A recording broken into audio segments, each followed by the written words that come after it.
Hello, ladies and gentlemen, and welcome back to the EU Pro League. We're going to be going into our first game of the day. I am Tom, joined by Dowsey, and, well, we're right into the thick of it, so I'm just going to let you take it away. Yeah, look at this, 20 squads. So we're here immediately into the action. Looks like we're with Krems to kick this one off. We'll have to see who else is in this server. But it's day 6 of season 3. These teams are starting to get to the, I guess, a position now, Tom, where that prize money, that leaderboard position is ever more important. Yeah, I think the teams also know like whether or not they're going to have the chance to get into the money at this point, or are they going to have to really grind out today. There'll be a few teams that are sort of sitting pretty and some others not in such a good position. I like the sort of start here from Krems. We could see him already picking up the sort of shotgun ammo before he'd even found any sort of remote location of a shotgun. So he clearly has what guns he wants in his mind, like what he's going to be picking up. Maybe there'll be something later he'll be looking to switch to, but well, the EVA 8, I imagine that'll be switched out if he finds a Peacekeeper. Other than that, the R301 may just stick with him till the end of the game. So when we look at the leaderboard of the teams in the top 10, you have Flavor of the Month currently sitting up top with 246 points. 1 point behind them is the Tiny Hand Gang. Tic Tac Tactics in third. Fire Beavers in fourth. Team Name in fifth. Epsilon in sixth. There's Penta Esports in seventh. Alliance in eighth. The three jabronis who've pretty much frequented the top three over the last couple of seasons, they're in ninth, and then Team YP over in 10th. So between first and second, about 80 points difference. Points come from just placements only, Tom. Where you place at the end of the game is how many points you get, and it also scales depending on how many people snipe into your lobby. So there's usually around 8 lobbies at once, and up to 20 teams competing in each of those lobbies. Yeah, so a good chance to actually get themselves around that sort of 20-point marker if they're really lucky with the amount of people who actually come into the game. So there's definitely still a good chance for any of these teams to make their way back into that sort of top 3 and get some of the $1,000 prize pool, which has been thrown up by Battalion, of course. So obviously you have to give some thanks to them because they have given the players something to play for other than just pride. But we are just continuing forward back into another bit of a, I don't know, do we have a battle going down? Yes, we do already. The spray away, few shots hit. Not the best weaponry and armor actually up at the moment for FP. So definitely need a little bit of luck here, hoping their opponents aren't all stacked. But they're going to go pushing forward, and that's already one man dropped to the good, weakening this team, and they've spotted the rest of it further down view.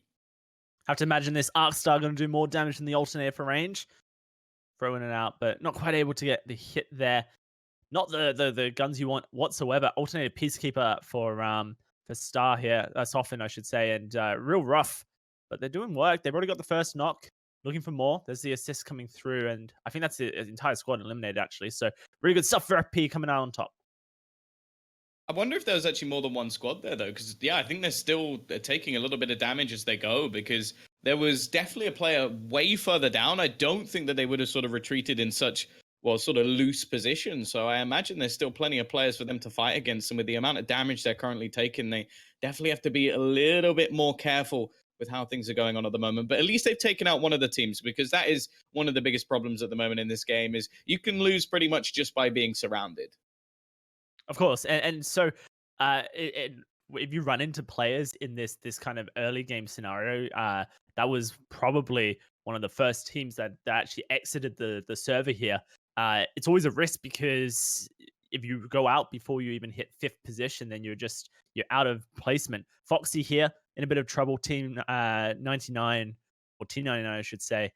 Trying to just back out. Looks like they don't want to take this fight, using the smoke screen from the Bangalore to make their way over to the balloon so that they can exit out safely. But we'll have to see if they do manage to get out of this one alive. Yeah, we watched them a fair bit in the game yesterday, actually, and managed to get the position of the ring absolutely perfect, just sitting bang in the middle of it for the majority of the game. But they actually got completely overwhelmed. I think about 6 teams ended up jumping into their house at once, and, well, they got absolutely ruined because of it. Instead, we're going to go right back to the guys of FP, and they are in a brawl at the moment, trying to avoid the ult desperately. And they may just to get away with that one. There's so many missiles for them to avoid, but all it's really going to do is stun them. So the damage isn't going to come in. They're still looking to try and spot out these remaining players, though, because they are in quite hot water at the moment.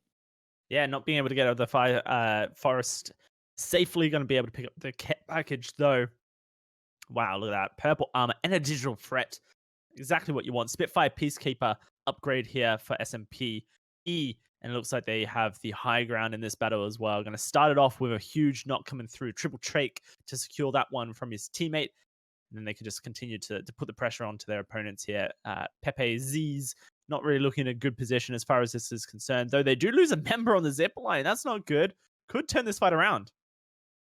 Yeah, that must have been a headshot or something. He was pretty much on full HP when the battle began. Now the teammates have to try and push in, help him out. They're going to try and finish off the remaining players. One already down.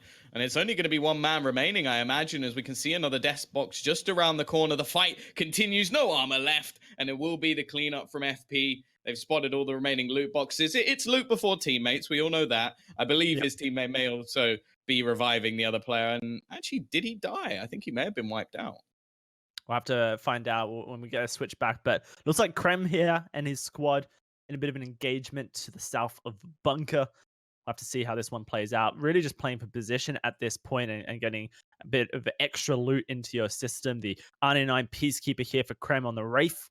Pretty strong, close range setup. The R99 clearly the favorite in most of these games that we see, Tom. The pros really favoring it over everything for its high DPS that can spit out if you get that bullet spray down. And obviously these pros have done just that. And right now we're just seeing them camping in here. So of course, with all the action from FP, it's easy to forget that these guys do only get points if they finish highly. And for Krem's team here, they're playing that placement game rather than playing the fighting game. Well, we can see the looting has begun. They've managed to get their teammate back up. So I don't know if that was him going down and being revived, or if it was that he died and he was rezzed, because they do have themselves the res point just next to them. So it's possible that they brought him back. At the same time, they're definitely looking a lot better kitted out than we saw just moments ago. So they've gone for the earlier fights. It's not always ideal, as you mentioned just moments ago. If you die, like, you could get 20 kills. If you're not in the top 5, it makes absolutely no difference. It'd be quite unlucky for that to happen. But at this point in the game, to get the fights and get a load of loot, that's going to be perfect for them for the rest of the game. Of course, and this game completely changes when kills come into the point structure, as the teams that are more dedicated to fragging will suddenly be rewarded for their efforts here.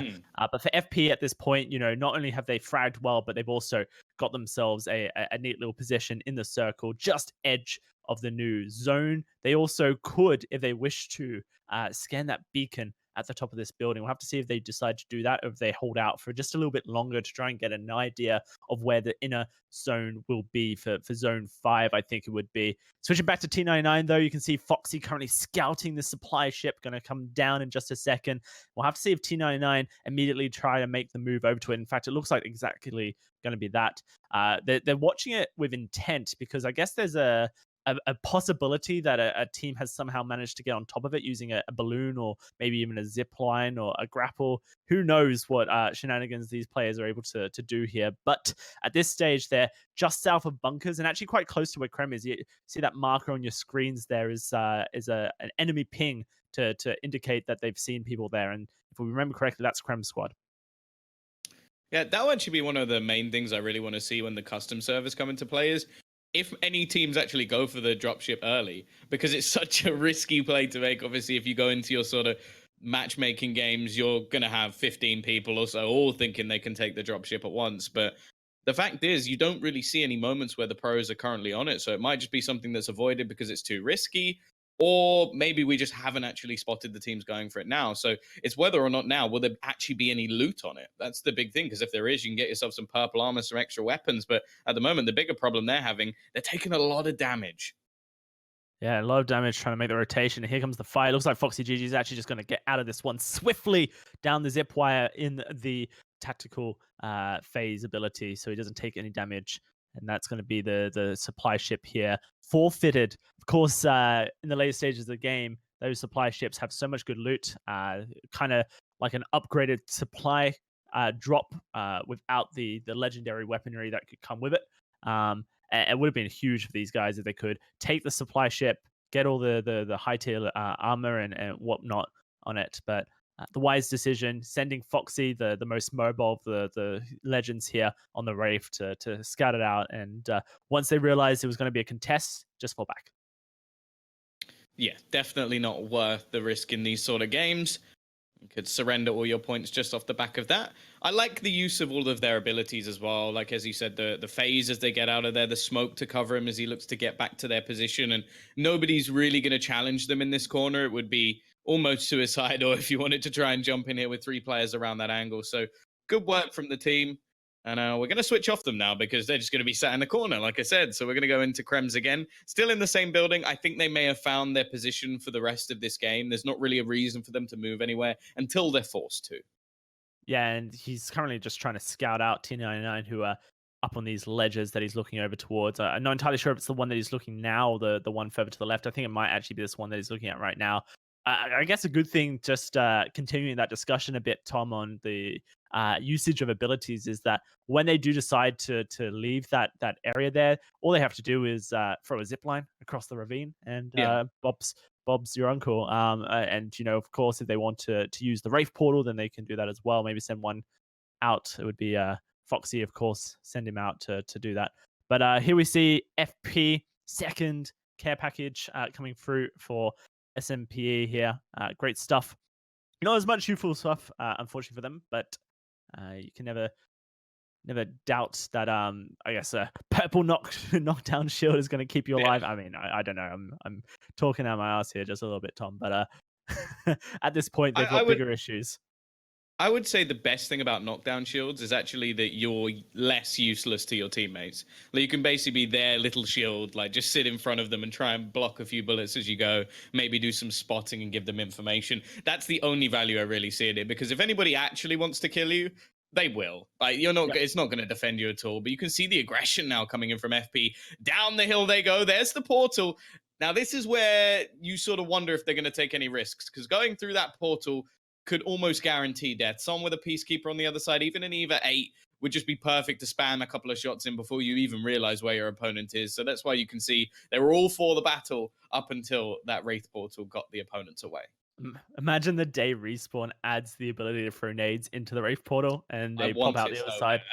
I want it right now. Yeah, just Arc Star. If anyone's in the if anyone's in the portal when you throw an Arc Star into the portal, it just sticks to them immediately. Make it happen, Respawn. I want it. But yeah, at this point, FP kind of conscious that there are enemies lurking, and they want to make sure that they don't allow them a safe way. But this portal was very short, so not something they're going to have to worry about for now, I don't think. Krems again. Back on board with him. They will eventually have to move. They haven't been too lucky with the portal position. In fact, it's gone way over to the right. So for now, they're fine. Still got themselves 1 minute 15 before the ring even comes in. And even then, they'd still be on the edge of the circle. So unlikely we're going to see any movement. But instead, FP, they've gone forward. There you go. We talk about knockdown shields. That took an awful lot of effort to get that final kill. Had to spam through a purple one, but it made absolutely no difference. However, the teammate of Struggles has taken some damage. So they do know that there's other players around this angle. They're going to try and swarm in to help out their teammate and make sure that he doesn't go down to an opponent. Yeah, no, Struggles going to be able to get a heal in just a second. Potentially, nope. Oh, they get the knock here onto OS.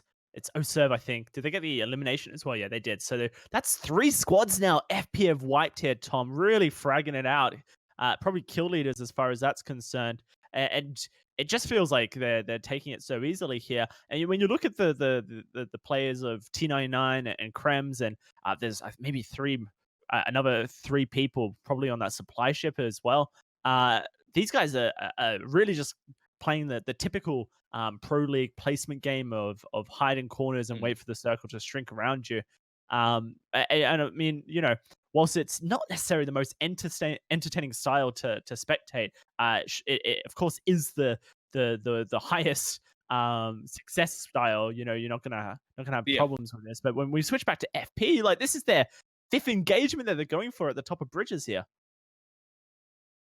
Yeah, they're looking for a little bit more, and we've already seen multiple teams around this angle. They're going to try and take the fights. The best thing, though, for them, because they've taken so many fights, they have better loot than most of the teams that have been sat in the corners. We've seen T99. Okay, they have a few decent weapons, but in terms of armor, they are way down the pecking order. In terms of healing, the same can be said. And well, that's why when it comes to these later battles, FP will actually be in a better situation.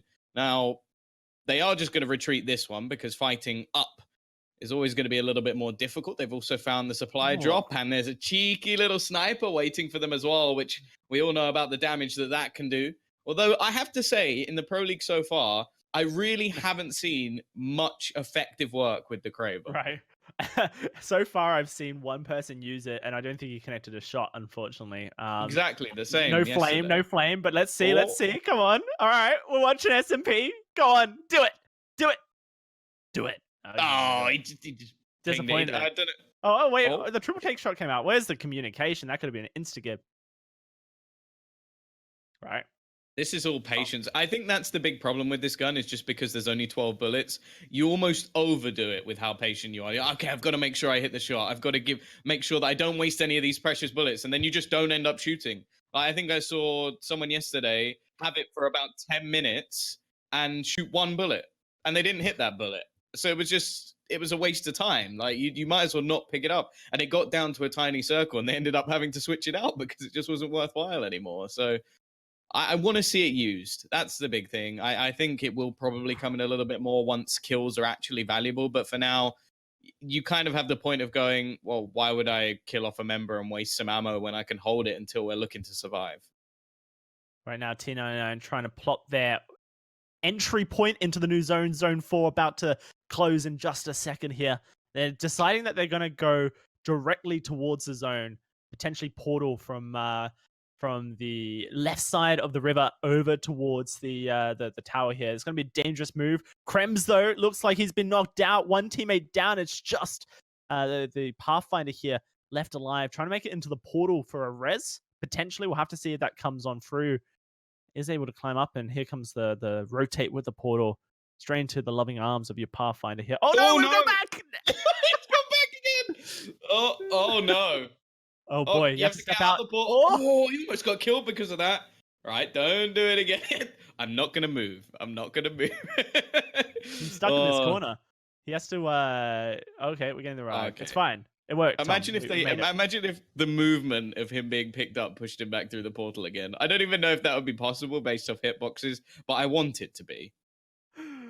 Oh dear, the facial infections on Krems there, almost like relief at there. But here's FP in a bit of trouble. Kraber, can we make it use? Huge 125 damage coming through in the Spitfire to clean it up. This is damage coming on through, and FP going to get the revive, get the eliminations again. I think that's elimination. He might die. Oh, that was close. Wait. No, I think he's fine. He's fine. The bot would just keep him alive. That is ridiculous. That was actually really smart, but it just like a few fat fingers there, and he could have actually just gone down based off that alone. So a little bit close for comfort. FP, they are the battle kings at the moment with the amount of kills that they're bringing in and the fights they've been taking. I think they're just going to be able to get out of this ring without too many troubles. You can see his teammate as well was on minuscule HP. But back we go once again. The team that were happy campers, but things have gone a little bit wrong. Happy luck camping, unfortunately. Yeah, gone wrong. Looks like the Pathfinder in trouble, using that shield battery underneath to get the res. Right now, this R99 Peacekeeper not playing the way you want it to. Krems is kind of stuck between a rock and a hard place here. Got the people across the ravine shooting at him. He's going to have to drop down to at least put himself in a better position. But I'm not sure this is it. Maybe for now they can hide out here, Tom. But at this moment, 12 squads remaining in Zone 5 closing in a minute and 5 seconds. And look where it's closing. That's just above the bridge. There's almost no building cover in that zone. Yeah, this is a horrible spot for any of the teams that haven't actually managed to make their way further up the hill, because trying to cross over here is basically just going to be all of the teams on the other side just watching you attempt to run. So I think it's going to have to be either down to the Wraith, or maybe just hoping that everybody else sort of distracts them and they can sneak their way forward. Otherwise, the ring is going to play a big, big part for Krems and co. Want to hear something sad, Tom? Just looked at the kill feed. Guess what I see? A Kraber kill in the kill feed from FP. Oh, we missed it. We missed it, Tom. Unlucky. No, it's good for FP, though. staying alive and doing damage here. They've really been the team with agency in this matchup. Wow, T99 still in this. Amazing. Underneath the bridge, trolls coming on out here, holding out underneath this tower. We'll have to see how they play this because this position a little bit Well, risky for now. well, the thing is, we did actually see a team yesterday use the grapple hook really well to get themselves on the Whoa. little beams under the bridge. But either way, there's actually a battle going on instead. This is a bit of a messy one. They've tried to push in under themselves, and instead, I think they should be absolutely screwed. T99, well placed. They've now got themselves some decent armor as well, but actually having to retreat a little bit here. This battle definitely isn't as clean as they'd like. Even still, they've managed to drop a member of BT. The portal still stands, and now the ring comes to push in on those final players. They've managed to down the remainder, and the last will fall as well. Still, T99 stand, and as you said, they're the trolls under the bridge. 8 squads remaining here, and T99 do remain, but we've lost our feed, unfortunately, so not entirely sure what's going on. Oh, they're still alive. Good stuff. Smoke screen down in the river, but nades are flying here. FP still doing work at the top of the bridge. You can see the kill feed, but unfortunately for T99, it's not going well for them. Through the smoke screen comes a Bangalore, and Foxy has to turn ahead, try and hide for the second being. Can he survive is the question. Reloading that 301, trying to get some shields, but we don't have any. Last man remaining is actually just going to use his teammate as a shield, but unfortunately it's not going to work. T99 eliminated here coming through from the mastermind. MSH going to wipe them out, and Krems just about keeping his teammate alive here. So looks like everyone is struggling in this new zone, Tom. Yeah, this is a dirty little spot, just using the corner by the door, hoping that nobody throws a grenade in there, and they are just about surviving. We sort of mentioned their position before not being a fantastic one. The next one's going to be even worse. They've got 25 seconds to either get on top of the bridge, which is horrible, or get under the bridge, where we've already just seen a brawl of multiple players sat underneath. So this is going to be a tough battle for Krems to get out of. Even still, though, it was 11 squads just moments before. They're now in the top 5. Top 5 points to play for here, and everyone will be rewarded, but how many are you taking home is the question here. Just saw in the kill feed, FP eliminated just towards the end there. Mastermind, MSR, taking down both T99 and FP here. Here comes the push over towards the other side of the circle. It's a dangerous one for Krems. Gonna heal behind this barrel box. Make sure that he's got the cover before he makes his way into circle here. Just cheeky loot. Oh, medkit. Nice. Might use that as well, says Krems. He has to go towards the circle, though, and here he is in center being sprayed upon and eliminated. The battle's not done yet. 4 squads now remaining. This is the sort of position I was talking about. The horrible spot that Krems had to deal with. These teams just able to sit below, and he does so much damage through the bottom. They now know at least where a couple of their opponents are, but remember, 4 teams still stand. So there's plenty more players to deal with at the moment. His Peacekeeper not kitted at all, but his R99 is as stacked as you can get. This is pretty much the perfect weapon at this point in time, and he's looking for enemies to kill. Kylan, we'll have to see what he's able to do here at the top of bridges, holding on out.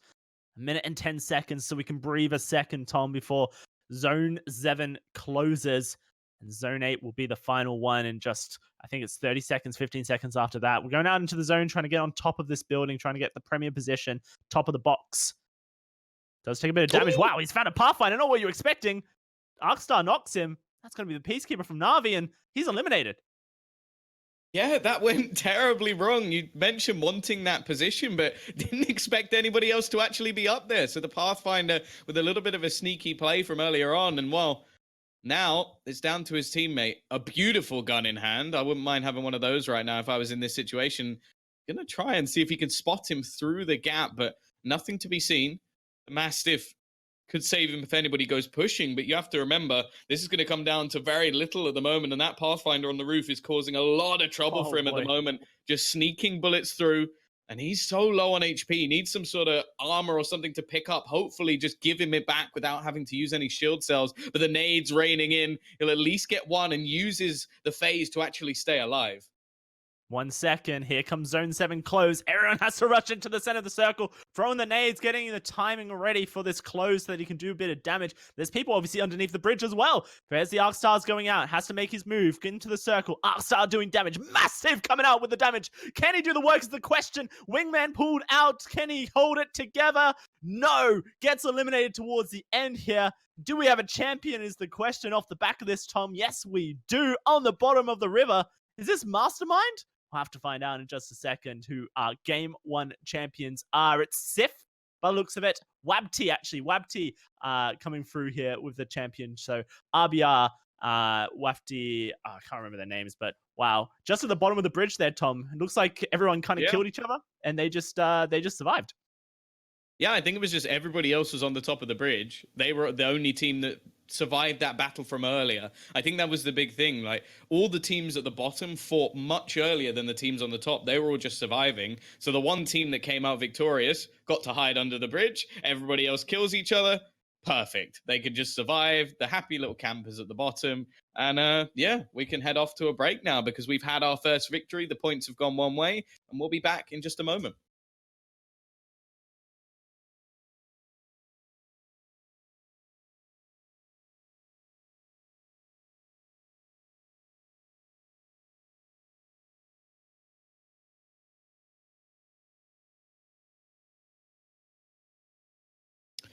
Welcome back, ladies and gentlemen, to match 2 of the EU Pro League for tonight. Likely to be around 6 games, so if you do miss 1 or 2, you've got plenty more Apex action coming your way. I'm Tombizz, and joining me once again is going to be Dowsey. And I do like Apex. You're always right into the thick of everything. You can already see a few weapons being found along the way. I highly doubt, though, we're going to see Carlos actually finish with this sort of setup, as it's definitely not ideal. What do you mean? The Flatline Eva is clearly the top tier gun combo here, Tom. Don't at me. I really like the Flatline. One of my favorite things about shooter games, Tom, and you'll like this as well, because I've seen you play CS:GO, is that when you shoot your bullets, they don't connect. And so yeah, that's why I like the Flatline. Just for that reason. Pure RNG. You feel like you have to be extra skillful to kill someone. Exactly. If the gun's not good either. It's like using basically a PP Bison. Like, you can hit them 10 times, they don't die, and then you go, well, I should have been better. Not the gun's bad. Right. Yeah, you got it. Exactly. It encourages improvement, Tom. And he's already got rid of it, by the way. Gone for the trusty wingman, which obviously received a couple nerfs in 1.1 for Apex Legends, but not really hurt its dominance, I guess, as a trusty weapon. But unlucky for Carlos, spotted out here on the top ground, just above Cascades here, and gonna have to fall all the way back. She set up that zip line, try and get there as quickly as possible before they get pushed on. And I say before, they're already being pushed here, Tom. Yeah, I do have to admit, I actually quite like the way that they're nerfing the guns, because as someone who has come from Counter-Strike, the way that guns used to be nerfed is it would go from, wow, that's the best gun into the game, to, wow, I can't use that anymore. Now, I don't want my wingman becoming a Mozambique, so I'm glad that they're slowly nerfing it down. They're making it so the attachments are more valuable, that you start with less bullets in the clip. So at the beginning of the game, okay, if you connect all your shots, you'll get yourself the kill. If you miss 1 or 2, you probably won't. So I think that they're going about it the right way. They're not making the gun completely useless. But yeah, it's still, for the pro players, it's still fantastic. Yeah, of course. The main issue, right, really is the magazine size by default. A default magazine size not really going to be enough to land you a kill onto someone with high amounts of armor. But once you get that epic, or I can't remember what the blue's called. Once you get that Rare. 2 or 3 rare, yeah, that sounds good to me. I liked Banjo-Kazooie. Once you get those magazines, then essentially you're pretty much fine, and the wingman does the job. But obviously, a lot of people going towards the Spitfire as your heavy weapon of choice for, I guess, automated fire, longbow for your long range, and then the R301 and R99 still untouched and still dominant. Yeah, well, if we look at Carlos and Co at the moment, it seems like in terms of kit, they're doing fairly well. Armor already getting up to a decent level. We can see that they've used the Pathfinder to get themselves on that radio tower and tell them where the next ring circle is going to be. And as we mentioned, when kills don't play a part, that's actually a fairly big deal. Like, I've seen some teams use it quite into the late game, if it's still available, of course, which means you can find out one of the last few circles before everybody else. But we are going to switch right in. Some more action coming up for Gatekeeper, who's doing lots of damage, but his team have taken quite a bit in return. He's looking pretty at the moment, however, and he's got that trusty Peacekeeper wingman, the OG sort of combo of weapons that we've had pretty much since the beginning of the game. And just like that, Navi eliminated as one of our first squads, but the action doesn't end because over by Pits comes another squad pushing on to HS here. Hill coming through for Gatekeeper, getting that purple armor back up to full here.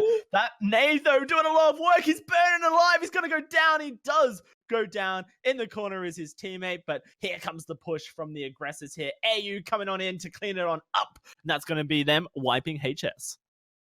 Yeah, the grenade usage has been utterly fantastic, but there's no rest for us here as we're right back into some more battles. It is going to be the triple take, looking to try and find those shots from afar. There are no mid-range guns really here for I'm Dead Inside. I'm not just talking about myself, by the way. That is actually just his name. But yeah, we're going to sort of look and see if he gets caught out some of those mid-range battles. The Spitfire has been left on the ground, so not being brought in just yet. Happy with the Eva and triple take combo. And I don't really blame that. I think you can still do quite a bit of work with a triple take, especially once you get yourself the mod to actually enable it to hit those sort of one-shot, high-damage bullets.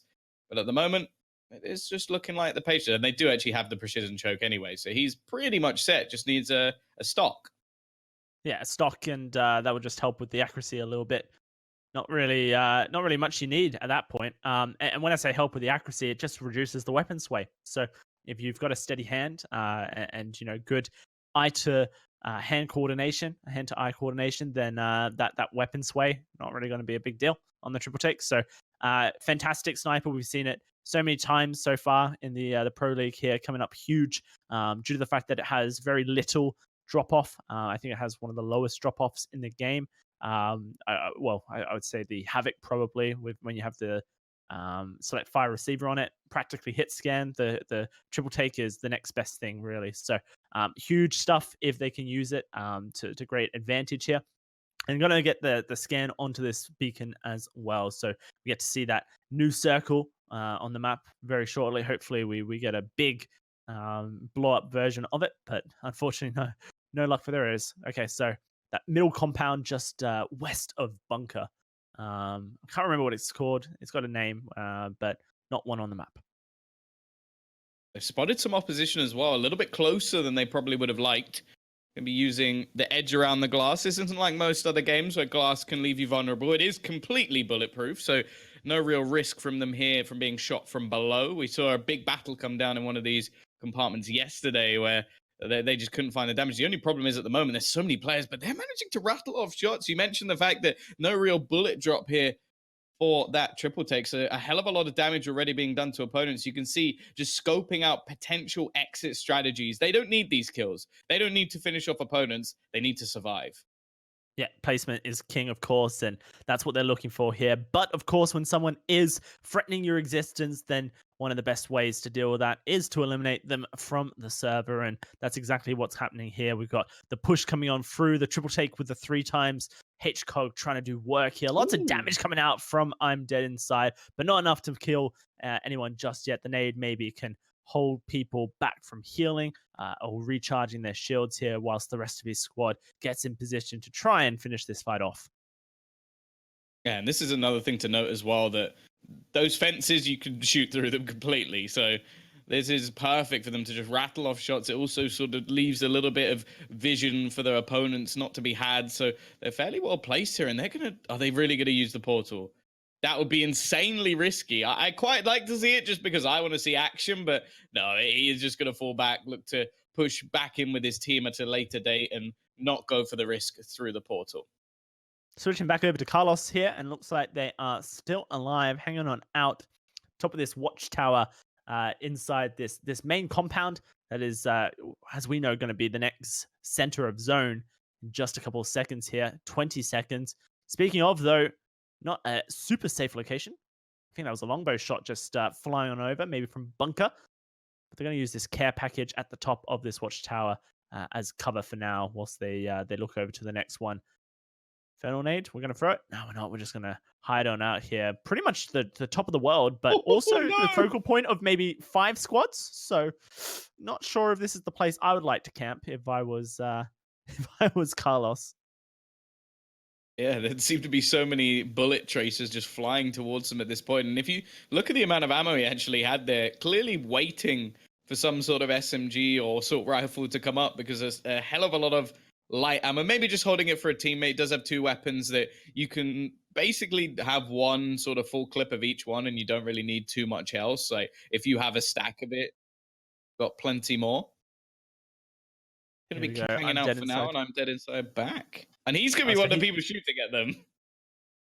they've exited the tower though, so at this point, not really going to find too much information just on the other side of the staircase here. And where we got 15 seconds, 10 seconds now, roughly between the two, and before this round closes here, we'll see them. Everyone have to make a move towards the new zone. Love to see if anyone's saving some of these beacons for that new zone. I think that one of the things I've liked from pro players is actually saving their beacons whilst they're in circle for later zones, so they get more information. I think that round 4, round 5 can just be so much more impactful if you get that beacon scanned. That's quite interesting. I'm dead inside looking to make a move here. Maybe wants to get back one of the ults, or just save it for later so they have some exit strategies. Actually, just could be running around through the smokes, like looking for that later tower. That's exactly what you mentioned earlier. That holding on to it a little bit longer to give themselves the extra information at a later date. I believe they have actually done that twice though. So they've had both ring locations for quite a while now. A lot more information than other teams. And that's one of the main reasons I feel we have the Pathfinder coming in so much at the moment, because it's the survival effort. You want to know where those last rings are. You want to be able to get yourself in the buildings. By the looks of it, though, we do already have teams around that area, so it's going to be fairly difficult to take over. Carlos, he's looking for one of those battles. Yeah, it's trying to get inside this building here, finding a doorway. Doesn't have any shield cells, so bit of an issue here for Carlos. Basically, just sitting at 1.5 shields, and here comes the push into the building, and there's the smoke to keep everyone alive. Carlos doesn't really want to be the entry fragger here, and I can understand that. Not already got the health to do so, but is going to watch the back door just in case. There is windows in this building that you have to be careful of. Teams can exit on out, but there it is. He hears the sounds Ooh. of the team pushing out. Does some good damage with the Eva, but not enough damage to knock. And secondary teammate comes out and just basically says, "No, Carlos, no, fall back." And I mean, Carlos is like, "Yes, sir." Well, That's the that's problem team for comps Carlos at the 101 there, moment, right there. yeah, he doesn't actually have much of anything. Ammo on his Eve is getting low. He's got a load of ammo for light gun, but the fact is he doesn't have the gun for that. He doesn't have any shield cells. He's really in a bad state overall. And well, now we're just going to see Team Mazer just scoping out from a distance, yet to get into the ring, but time isn't really of the essence. They've got plenty. Plenty of time, 46 seconds until zone 3 closes, and they also have the information of where round 4 will be collapsing as well. So the Pathfinder really coming up huge here, and the uptick of Pathfinder really coming with that hitbox change, Tom. Not only Yeah. does Pathfinder give these teams the most information that they could possibly want when it comes to finding an area in the map that they can position to secure higher placement. Obviously, for the Apex.Pro League, that is key. But also, with the hitbox change to make him more viable of a model, and then all the mobility that you can bring with your tactical grapple or the zip line that you can set up for your team. It actually just is huge utility for the team. Does a lot of work, and when you play aggressively with a Pathfinder with that grapple hook, it's quite a sight. So, no surprise that we've seen the uptick of Pathfinder in most of the squads here. It seems like Pathfinder, Wraith, your almost stationary ones, with Lifeline pretty much always being there as well. And sometimes you see the Bangalore instead, but basically, people moving towards a more stable meta as far as team comps are concerned. Yeah, you can see actually the game developer though trying to change that with like giving extra things over to Gibraltar as well to like the HP boosts and stuff, but it hasn't really changed anything. I think I saw one player yesterday, but it wasn't one of the players that we viewed, so it's almost possible that that was just someone having a bit of a laugh, having a bit of a joke of a game to throw that one in. But you now get into the thick of things. The zone has moved in. The teams are getting forced into each other. And you can see Mesa, they've already lost one player going down and shots just unable to connect. That's the sort of randomness of the wingman sometimes. If you don't take your time to take the shots, I wonder if that ult may actually finish off the teammate who's down on the floor. In fact, it may even get rid of the man we're watching at the moment, get tagged very low, but will be able to escape. I think they may just have to leave Sweeter to die because, well, getting back to him now is going to be difficult. And you can see Deadmau5 on the other side has decided, you know what? I want my kill. Yeah, no, that's fair enough. And there's going to be Sweater going down here. Scuffix survives for now. By the way, Apex Pact Fund for Heirloom. If you guys want to go donate to I saw Scuffix, that. wants $100 so he can get himself the heirlooms. He's a Wraith main and he doesn't have the heirloom in competitive play. It's a sad story for Scuffix. So there you go, guys. Now you know where to throw your support over. But Carlos in the squad, still surviving. He'll get $200, and so will his teammates each if they manage to finish top. Then he'll have double his funds. So he'd pretty much be set. You just got to make sure he wins the whole pro league. And he can retire from competitive play. That's the only reason Scuffix signed up. Yeah, he wants the heirloom. Yeah, that'd be hilarious. Carlos and co, they've managed to get themselves a pretty good position within the ring, not knowing where the next one will go, so it could leave them out to dry if it lands on the other side of the compound. However, they already know that there's somebody directly opposite them at the moment, and well, just trying to wait patiently to see if they can whittle down a few more teams. 10 teams left. We know how quickly that can change. We saw a matter of seconds in the previous game, 6 teams just drop out. So really, this all just comes down to patience and more so where the next ring is going to be. We'll find out very shortly here. 17 seconds before the push of death. When round 4 closes, that's when you start to see squads drop. You can see the gun. Just the gun going up and down in the door. Question is, can you identify that gun, Tom? Can you identify it? What is it? That looks like the tip of a peacekeeper, but either that or it might be a triple take. And I don't know. I don't know. We've switched to somebody else. And, well, this is, again, I'm dead inside. Ammo not in the best of states. We've already spoken about this. Has managed to get his shields up since we last saw him. So clearly finding some along the way, or maybe a teammate has kindly donated that over to him. I like how his most recent follower is also his teammate. So I wonder if this is a recently brought in team. Yeah, potentially maybe Deadmau5 is a ringer as well. As you can have ringers in this competition. It's also possible. But with the squad ring closing, actually no one dying. Amazingly, would have thought that to be much different. But here we go, round 5 revealed, and wow, look how small it gets here. Carlos has hit the jackpot. Fantastic. They've got this bang on. They're actually gonna move. This is interesting. They have the exact spot you needed, but maybe just feeling that the top of the building will be slightly safer for them. So yeah, they're going to go right back up to the top. We saw them here earlier. We saw them get absolutely spammed from here earlier. But in the previous game, it all came down to the team that was actually down below who managed to survive just based off the battle. And they're taking a lot of damage once again. There's still teams waiting patiently to try and finish them off. Whoa, there it is. Is that a Kraber? I see. Yeah, I think it was. Yeah, Kraber for Isuba. Nice. ML Cat going to be able to get that one. Unfortunately, with a lifeline up top here, it doesn't really do anything at this point. You just get the quick res, the lifeline bot to get your health back, and maybe unfortunately for Carlos, that means no shields for the rest of this this circle here, Tom. But at this stage here, at least he got the top of the circle. That's pretty good. The only thing I worry for is the Bangalore ultimate, because it does kind of pick the highest ground. If you throw it underneath, this watchtower could be disastrous for anyone on top. So we'll have to see if that does come into play here. But 37 seconds left before round 5 closes, and this is where the teams really make their death push.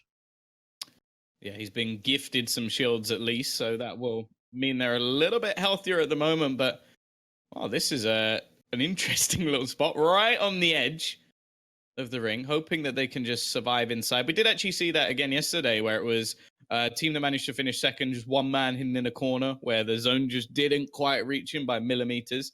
So it is still possible to be a little bit sneaky, especially when you are a man down as they are. We saw Sweet to die a little bit earlier. Carlos Push. back on the roof, and this is where the battle begins. So many teams actually pushing into them, but they're still managing to do the damage. The only problem is they themselves all incredibly low. The shields are now all gone. And one by one, it seems like they're falling. We're going to lose Carlos first. There's teams actually from afar doing the damage as well, trying to remove them from opposition. But I wonder if the other team that was actually facing off against them came under fire as well. Yeah, no, that's Team YP losing a member there. Deadmau5 picking up a kill at the bottom of this tower, and immediately as Carlos gets up, SKC Black taking him on out here. So a little bit unfortunate. That's 2 members actually down. Delphi getting tagged from the side here. We'll have to see if he's able to get into a position where the res might be able to come through. Nope, that's him down. There's no res is going to be at this stage of the game.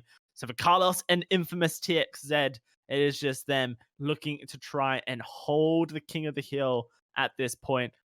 That's a pretty good care package replacement there for the team. Will provide them a little bit more cover on top of this tower. Oh dear, no Arcstar on the other side of it.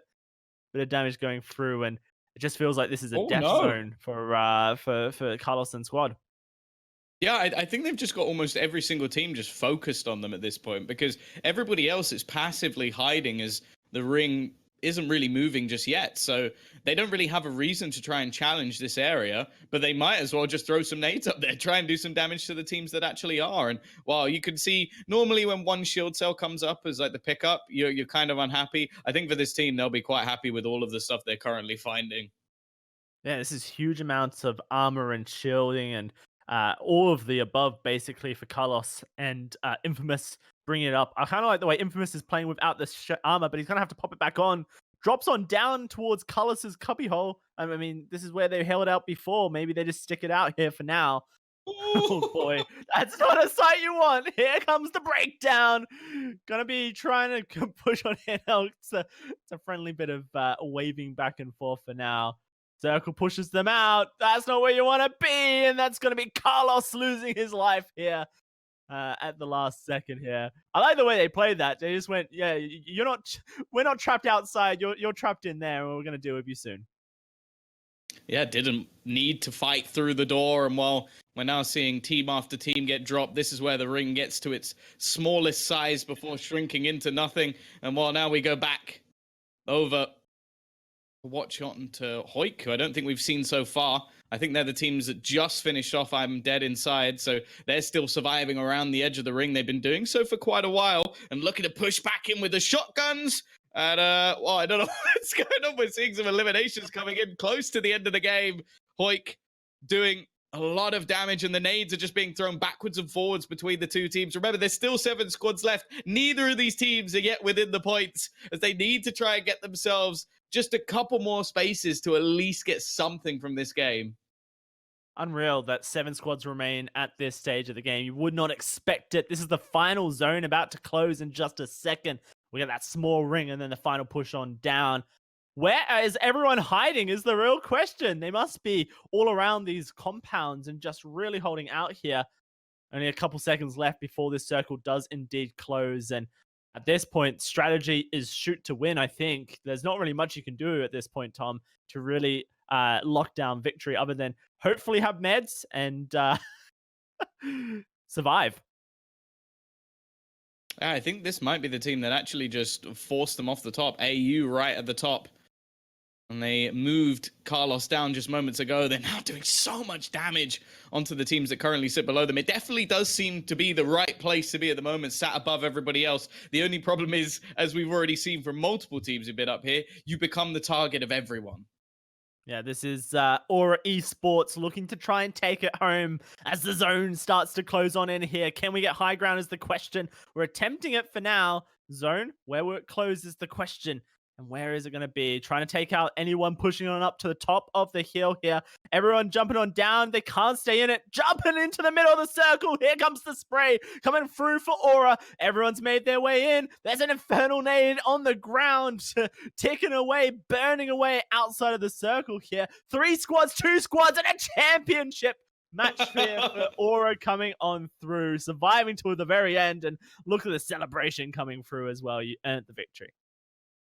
Yeah, that was amazing. Just taking the higher ground towards the end. You always see so many nades thrown into the center as well to really finish things off. And while Aura, you saw how low their HP got right at the end of that game. They managed to just hold it out. I mean, this is their first win so far in season 3 of this Apex.Pro League here.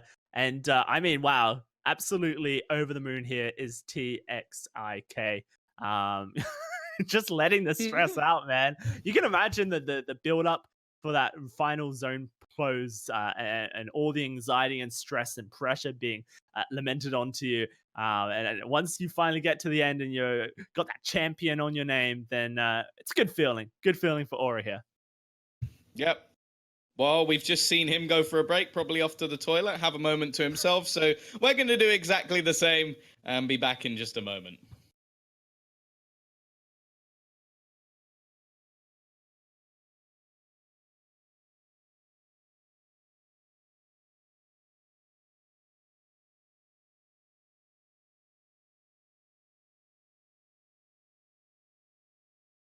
Welcome back, ladies and gentlemen, to the EU Pro League for Apex, and we are right into the thick of it at the moment. As we can see already, 2 squads have hit the deck.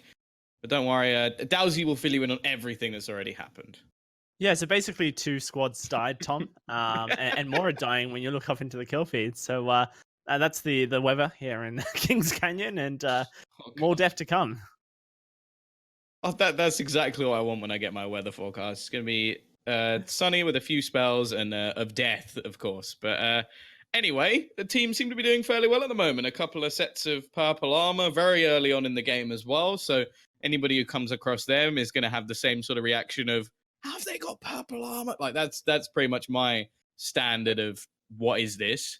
But yeah, they've I got liked how more themselves a typically Spitfire as British well. your voice went when you did that as well. It was like, Yeah, no, I hide it. I hide it.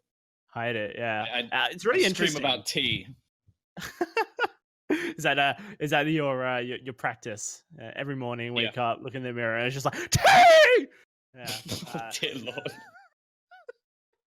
I commit, Tom. I commit. Now we've got the G7 Scout and the Spitfire here. For is this Stoma that we're expecting here? I believe it is. And Yeah. surprisingly, this is like becoming a bit of a staple, from what I've seen at least, in the Apex.Pro League so far here in EU, which is strange because we've kind of seen that the Spitfire received some decent nerfs. The G7 Scout is certainly not the best DMR in the game, or at least sniper rifle in the game, as far as damage is concerned. But I suppose people may be going for this because you stack up on a bit of heavy ammo, and then you don't need a huge amount of light ammo to make the G7 Scout work. Um, I'm still not sold. Basically, is my final point on this rant of mine here, Tom. But I've seen enough players like opt in and run this all the way throughout a game. It's not just a case of like early drop, this is what I got. People literally taking it to end game circles. Yeah. Uh, and I'm still yet to fully understand why. So I guess maybe that should be our aim right now, is just to try and figure it out. What makes the G7 Scout Spitfire combo so deadly? I think the scout itself might just be the fire rate. I think it's way more forgiving than any other sort of long range sniper rifle. Like you miss a shot with the triple take and someone gets a little bit closer, you're kind of just praying or trying to use it as a shotgun. But when you've still got the scout, it's a little bit better. Like you can spam a bit more. And you wanted more sort of classic weaponry. There you go, Wingman Peacekeeper. We're right back to day one of the game. Yeah, Wingman Peacekeeper was pretty much everyone's choice, really. Day one. And I can see it still remaining a decent combo, but really, I'm in the R99 longbow camp. That's what I want at this point. Also, I kind of like the fact that whilst we see this fight in artillery, we also get to see cute doggos coming here from hacks. So doggo power carrying him to the victory. Well, already has himself the digital threat and the full extended mag as well. So this wingman is pretty damn deadly at this point. 10 chances to hit the headshot. Doesn't have himself the headshot mod yet, which would be ideal. The skull piercer available on the ground somewhere around the map, but he's yet to find it, which of course helps you rapidly against higher tiers of head armor. And well, against the lower tiers of head armor, you can pretty much kill them straight away. But not spotting out anybody in the meantime, we're going to go back over to Rude Boy, who is just trailing his way through the buildings looking for extra ammo. Has himself the R301, which is my personal favorite gun in the game. But yeah, we're going to see if he's going to actually opt to switch out that Eva at any point. It definitely is a good sort of late game gun. You can, again, spam a bit more than you can with the Peacekeeper. And again, it's more forgiving. Like if you miss a shot with that Peacekeeper, it has a little bit of a kickback. But that more so depends on what sort of shotgun bolt you have going anyway, how rapidly you're able to shoot. Yeah, no, for sure. I think the Eva kind of does the job, but I wouldn't Yeah. say it's anyone's primary choice of close range gun. Like most people opt in for a peacekeeper because they trust their aim. But if you trust your aim, then why would you not just not take the R99 in that Yeah. close range quarters? So it is what you have. The Eva does the job, and will continue to do the job here. Jewel haven't had a huge amount of success so far in the Apex Pro League. Tom haven't found a win yet in their 29 matches so far. So we'll have to see if Rude Boy in the squad can do it today. But currently over towards Cascades here, and just trying to find area in the circle that they're happy with.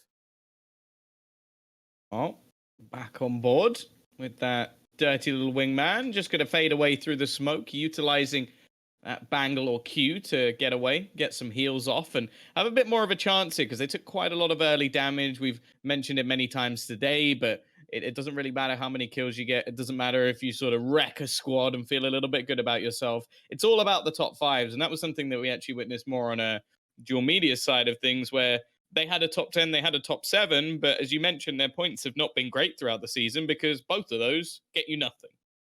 Yeah, exactly. And yeah, top 7, unlucky. It's all about the top 5 placement here.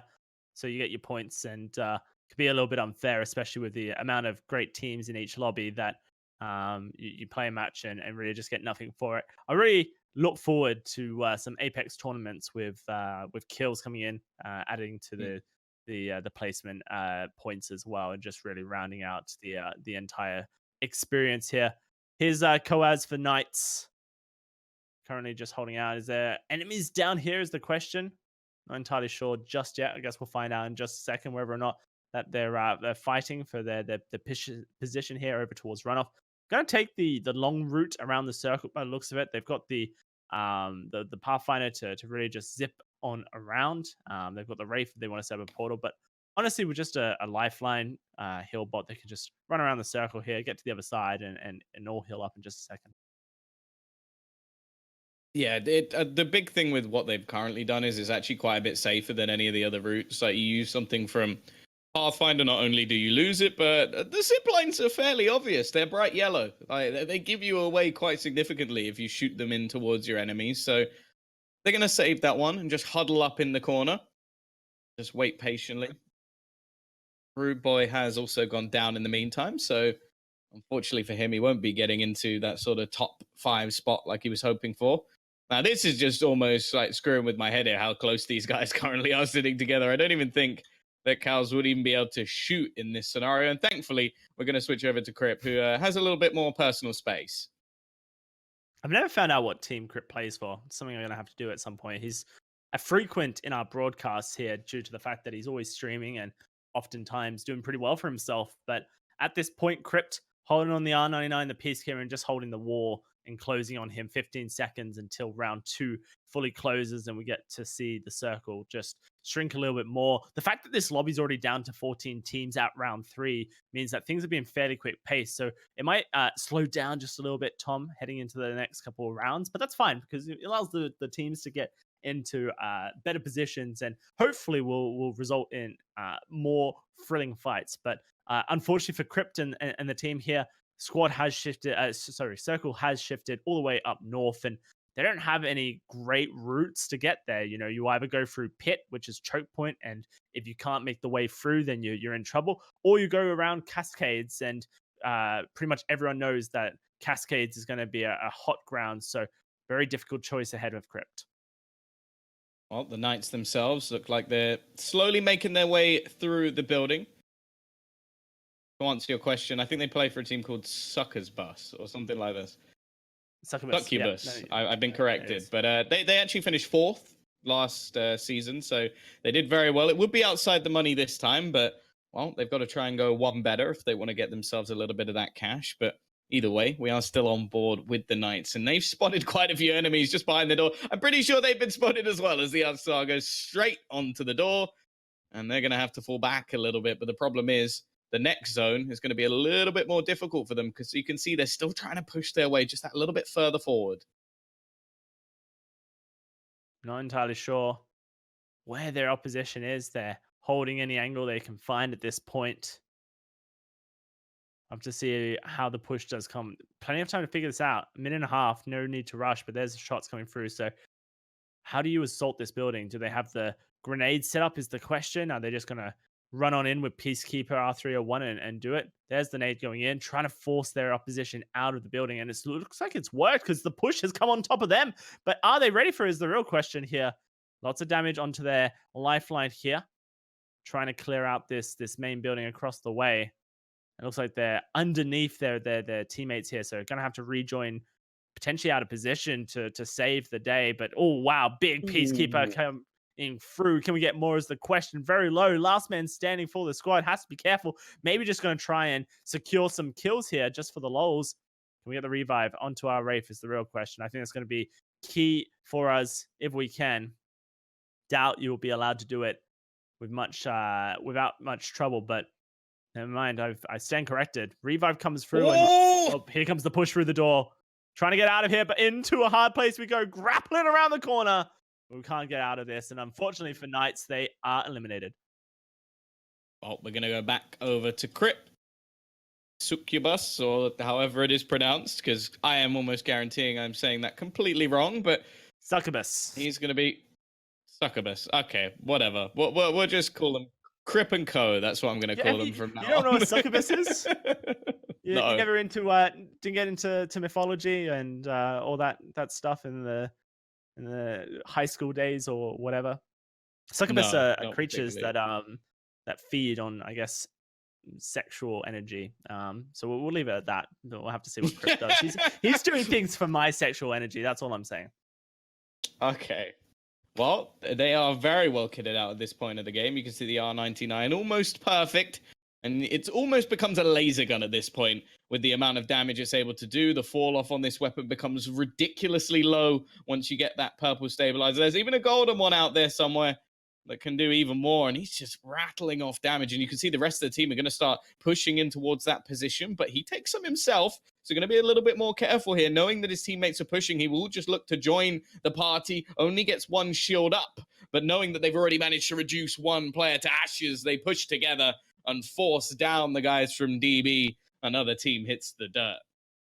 Hits the dust here. DB going to be going on out in 11th place. Unfortunately, that's just too far out for them. Got a whole 2 minutes here before there is any forces. And is this a revive coming through from another squad? It is. Oh, that's such a sad sight to see. Not what you want in that scenario. Does manage to get out into the zone here, but going to die to out of bounds. And that's Impact Modman going down, or Mooman, I should say, going down there. So unlucky. We've all been there. We've all been there. Somebody gets the sneaky res off, and you're going, guys, this is just a waste of time. There's 15 guys around my feet, and well, I'm telling you now, if it's these guys, the Crip and Co, you're going to be in a little bit of trouble. I'm actually interested. Yeah, I was going to say, is he actually going to keep the golden armor? It is one of the most useless mods that you can have that allows you to execute people and get your shields back. I have not seen anybody do it. So, well, I mean, maybe they'll try and pull one off. Why not have it? You know, purple, gold. Because you have to use up your shields. I mean, you don't have to. You could just keep it on and recharge yourself. Like it's not doesn't negatively affect you. It's just you're never going to be able to use the positive effects, I suppose. But all And good. you have to use up shield cells. Yeah, I suppose so. Unless you're gonna have someone down, pick it up, and then execute them there. Then I'm all for it. But I don't really think that's too necessary. We've seen how conservative a lot of these teams have had to be with their shields. We had it in the last game with Carlos, where it just had no shields pretty much all the way through the game. So waste not, want not. And while this is an aggressive push coming in at the moment, a lot of damage being done, and well, just about going to finish off the team. We caught the sort of tail end of that fight. But it seemed almost too easy for NT. Oh, of course they're called NT. Nice try. Nice try. Is that what you know NT to be? Is there anything else that NT can be? Yeah. I'm pretty sure it's a nice try. Oh, Crypt. Oh, damn. Okay, bye, Crypt. SKC eliminating here. Black's going to be doing the dirty deed here, and we'll go back over to NT here and see exactly what's going on here for Stempty. Oh, well, this is just great for them. Free loot. They've managed to, again, get most of their weapons up to great positions. And the other thing is having that digital threat on the R99. If any smokes go down, a Bangalore or two survive through into this later stage of the game, they're completely useless and almost benefit you.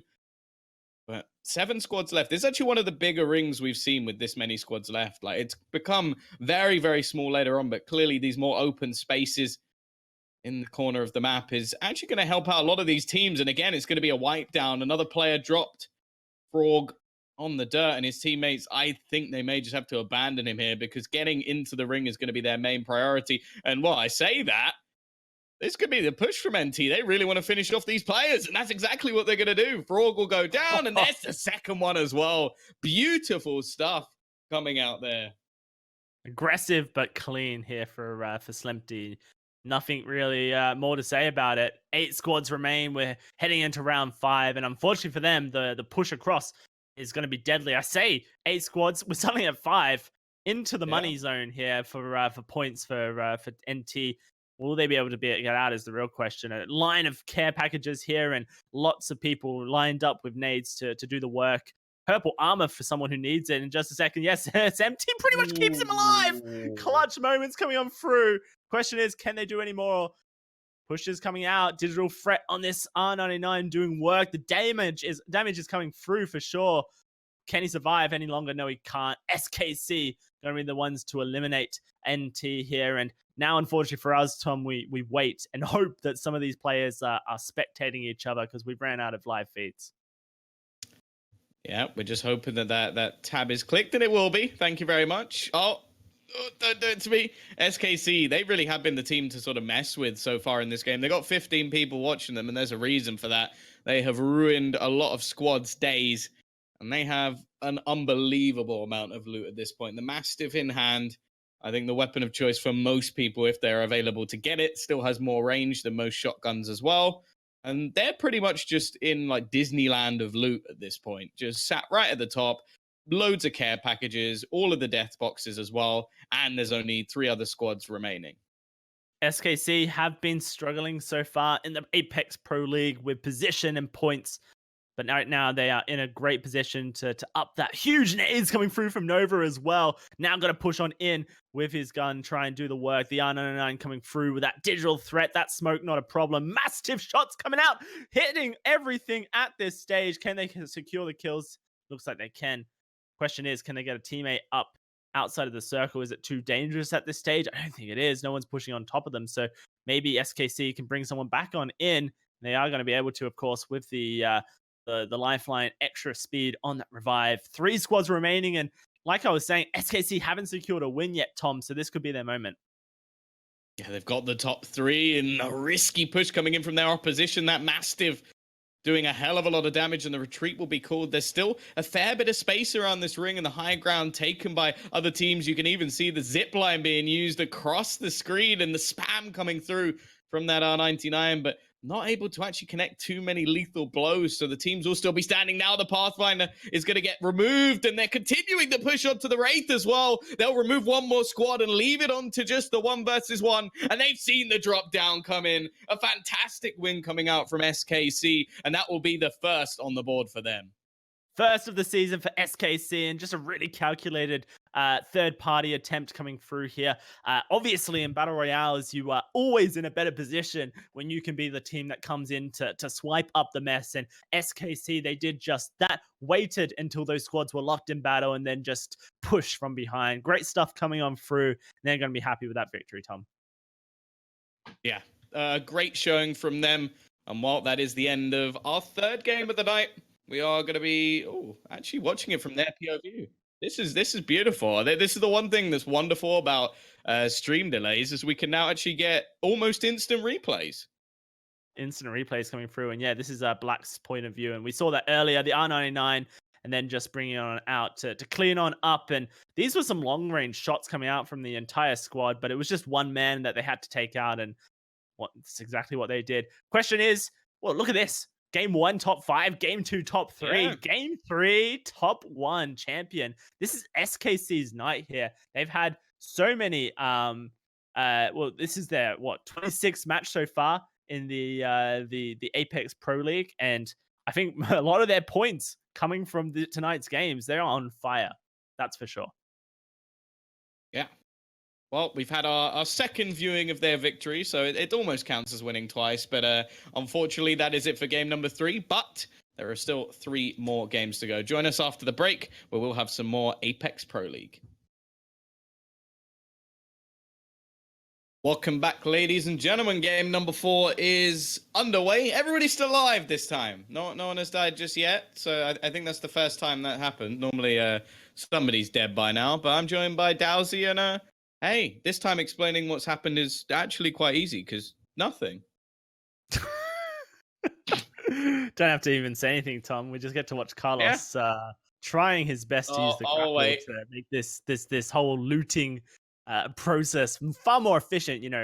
Go from A to B as quickly as possible. So that's definitely unfortunately not achieved there for Carlos. But over towards the North Watchtower above Cascades here, we're going to get a quick beacon snapshot of the first, should say second circle that will be coming through, and we'll get to see that. It looks like Infamous actually is firing his gun, so potentially other people in Cascades that the team will have to worry about. But for now, they're just chilling. Yeah, actually, I don't think the team's in Cascades. Maybe they are. He's got his purple armor. He's all good. They don't need to worry too much about him. And this team at least have got themselves fairly well equipped very quickly. A triple take wingman. I'm going to be looking for slightly more mid to long range battles. I suppose you can spam the wingman in the chest if you do want to get yourself those closer range kills. But you can already see Zartaz will be looking for the spot, trying to find somebody a little bit earlier on in towards Skull Town, which I wouldn't be surprised when kills start to become a factor if it is more of a highly contested zone. There's a few areas you can split off into from here. It's a more sort of open spot in the map. But yeah, straight off of them and into what is a very open space into the forests. Yeah, the burning forest here for Kylank and DIs. They fighting? Seems like they might be, but not entirely sure where their opponents are. Potentially have escaped over towards the swamp area. But Kylank, we'll have to see exactly how they play. Almost getting towards that top dog spot, I think, in match 1, was it? But unfortunately not able to do it in the end. And yeah, they have chased someone right all the way down into swamps. They want to try and take these guys out. Must have identified that as far as Lou's concerned, that the squad that they're engaging on is low on it. And so that they can pretty happily just chase the whole way through here, taking out Triumph Graceful here. And I'll have to see the rest of Triumph around. But unfortunately for Graceful, that's the end of the road, son. Yeah, that's the moment where he has to scream, "This is my swamp." And just like everybody else has to just leave. They get all the loot.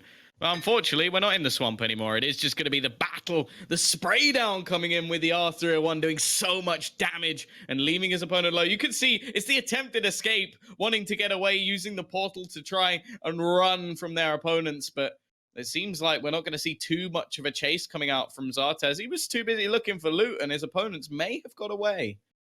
Yeah, no, but I think at this point for Zartaz and the squad, really their main goal here is to control Skull Town. If they feel comfortable controlling Skull Town, then they have a beacon that they can then scan later on. But almost losing our life here. Shield battery will go through, which means we get a bit of extra health up to 75, and that grapple to get to safety as well. Rejoin the team, can medkit up in just a second if necessary. And the whole control Skull Town objective has become infinitely harder now that, meds have been used already. Yeah, and the other thing as well is the route towards the ring may actually be closed out. Nice shot coming in already. Damage done, but doesn't manage to connect the second couple. And his teammate is going to be going down. Now, they can just watch through the door. Nade's going to be thrown out. There may, in fact, be his teammate dead. They're going to chunk him away at least a little bit, but the survival effort will continue. And they want to try and get that lifeline back up. It is the healer of the group, the man who can not only put up shields when healing, put down shield bots, but also call in some lovely loot. So don't want to be losing him so early on in the game. And the shots will eventually come in. I believe that was a headshot as well. Fantastic stuff. But there's still more players to deal with coming in from the other side. They really are under pressure at the moment. I'm going to switch out the armor from the death box here, but unfortunately that's 2 now on the floor, and it's all on our Pathfinder here to clutch out this fight. No shields on this Wraith, going to kick down the door, but that means he can be hit first. No, Wraith is getting out of here. Gets the support from the team. Do we get up and over? Yeah, we do, but that's going to be pretty much it for this squad. Going to go down there, and just a bit too aggressive on the play and not getting people up. Zartaz will be going down. And we'll have to see exactly who we get to see next. Right back in over to the swamps. A long, long way to go before they can get themselves into the ring. It is going to be a bit of a trek, but not really anything too much to worry about. They've still got themselves a Pathfinder as well, who can put down that hefty little zip line to get them to the other side of the map. And also the balloon is fairly close as well. So definitely not worried just yet about the rotations. The only real problem will be is if there's going to be people waiting in the buildings for them when they get there. I mean, so far for Devil Eyes here, they are as kitted out as really you could hope for. I mean, we can only see Kai Lang's armory here, but R301, Peacekeeper, great stuff coming through. When you look at the shield cells across the shields coming through from across the team, you got that legendary, you got that epic armor. Unfortunately, just rare for the Wraith there, but it's a pretty good start. Kai Lang, Devil Eyes, the team here pushing out of the burning forest to get back into circle, and they're going to look to try and get another top finish for themselves here and really push forward. So far, a good season for them, 4 wins on the board, but they need more if they're going to be able to take this out. There's only 2 more days left in season 3 here, Tom, and so these final games, these final 14 games that these players have left, really need to make them count. Yeah, still plenty of points on offer, and if they want to get into the money, they need to be right in the top 3. So even more difficult than it is every single game, as the top 5 is all they really desire. Wingman going to be picked up as well, especially with the mod as well to help it out. That little bit spam coming through, no armor on the player either, so lots of damage currently being done, and that should be the finish for them at least, but not quite able to. The ring will also help them out significantly. So I think it's just going to be the safety game coming in here. Just make sure that they have the ring position. Already spotting out another extended mag. Not even needed at this point, but may need to get some upgrades maybe for the Eva 8 or the Skull Piercer, of course, would definitely help. Skull Piercer definitely get that headshot multiplier up. Round 2 now open. We'll have to see exactly where that is as we get a bit of a scout out from Lifeline here. Over towards the pit area. We see them. This is all the way south, really far south, actually, outside of the circle. Yeah, they're very far. This is going to use so much meds. Yeah. So, I mean, this is fine. Early game, you can do this. Basically, go edge of circle, loot on up, and then spend your day coming in. If you've got a lifeline as well, then will allow you all to get heals without having to expend too much of your med supplies. But definitely a bit of a run now for THC. We'll have to see if they're able to make the run safely. And here it is. You can just see the lifeline bot goes down. We get our heals to get us close back up to top, and then we move. And move we will. It's a lot of distance to travel. Yeah, Havoc with the turbocharger as well is going to be a nice addition to the weaponry. Not something that's too common, just based off the fact that getting everything you need for that weapon to actually be usable is a little bit more difficult. But we're going to move away from the boys in the zone and well, up high. It's gonna be a nice little position coming out from Kailank as well. This is valuable not only because you can work out where the next zone is, but also I think we've learned quite quickly from this game that having the high ground, having the overview is going to be very valuable for the team. So THC, Tiny Hand Gang, currently second position overall this season, season 3 of the Apex Pro EU League here, and I guess you can kind of see why. You know, the strategy is to land as far away from the circle, get as much looting as possible, and then just those calculated zone 1, zone 2 pushes back into the circle for premier position. We'll have to see if they're able to make the magic happen again. 7 wins under their belt so far, not including any of tonight's. And we'll have to see if this game maybe they can push that to 8. Yeah, try and edge their way forward, which is currently what they're doing also on the map as well. But for now, we sit forward with was it Devil Eyes? I believe you read it out earlier. Yeah, Devil Eyes. Okay, because at the moment it just says dies, and it's not really what they want to be doing. But they're going to go pushing back and looking for the high loot. That's where they go through the tunnels. And actually, it seems like they're just waiting patiently. Ever found high loot in there, Tom? Every time I go in there, I find death. So I mean, that's me. Yeah, I think it depends how early you go in there in the game. Right at the beginning, you probably will find death. Instead, we're going to be back on board looking for those wingman shots at range, 40 damage a piece every single time. And they have picked up the Skull Piercer mod as well. So every headshot's going to be so much more valuable with this weapon. And obviously, the extended mag is absolutely perfect. Gives you 10 bullets in the clip, a slight reduction, but not anything to really worry about.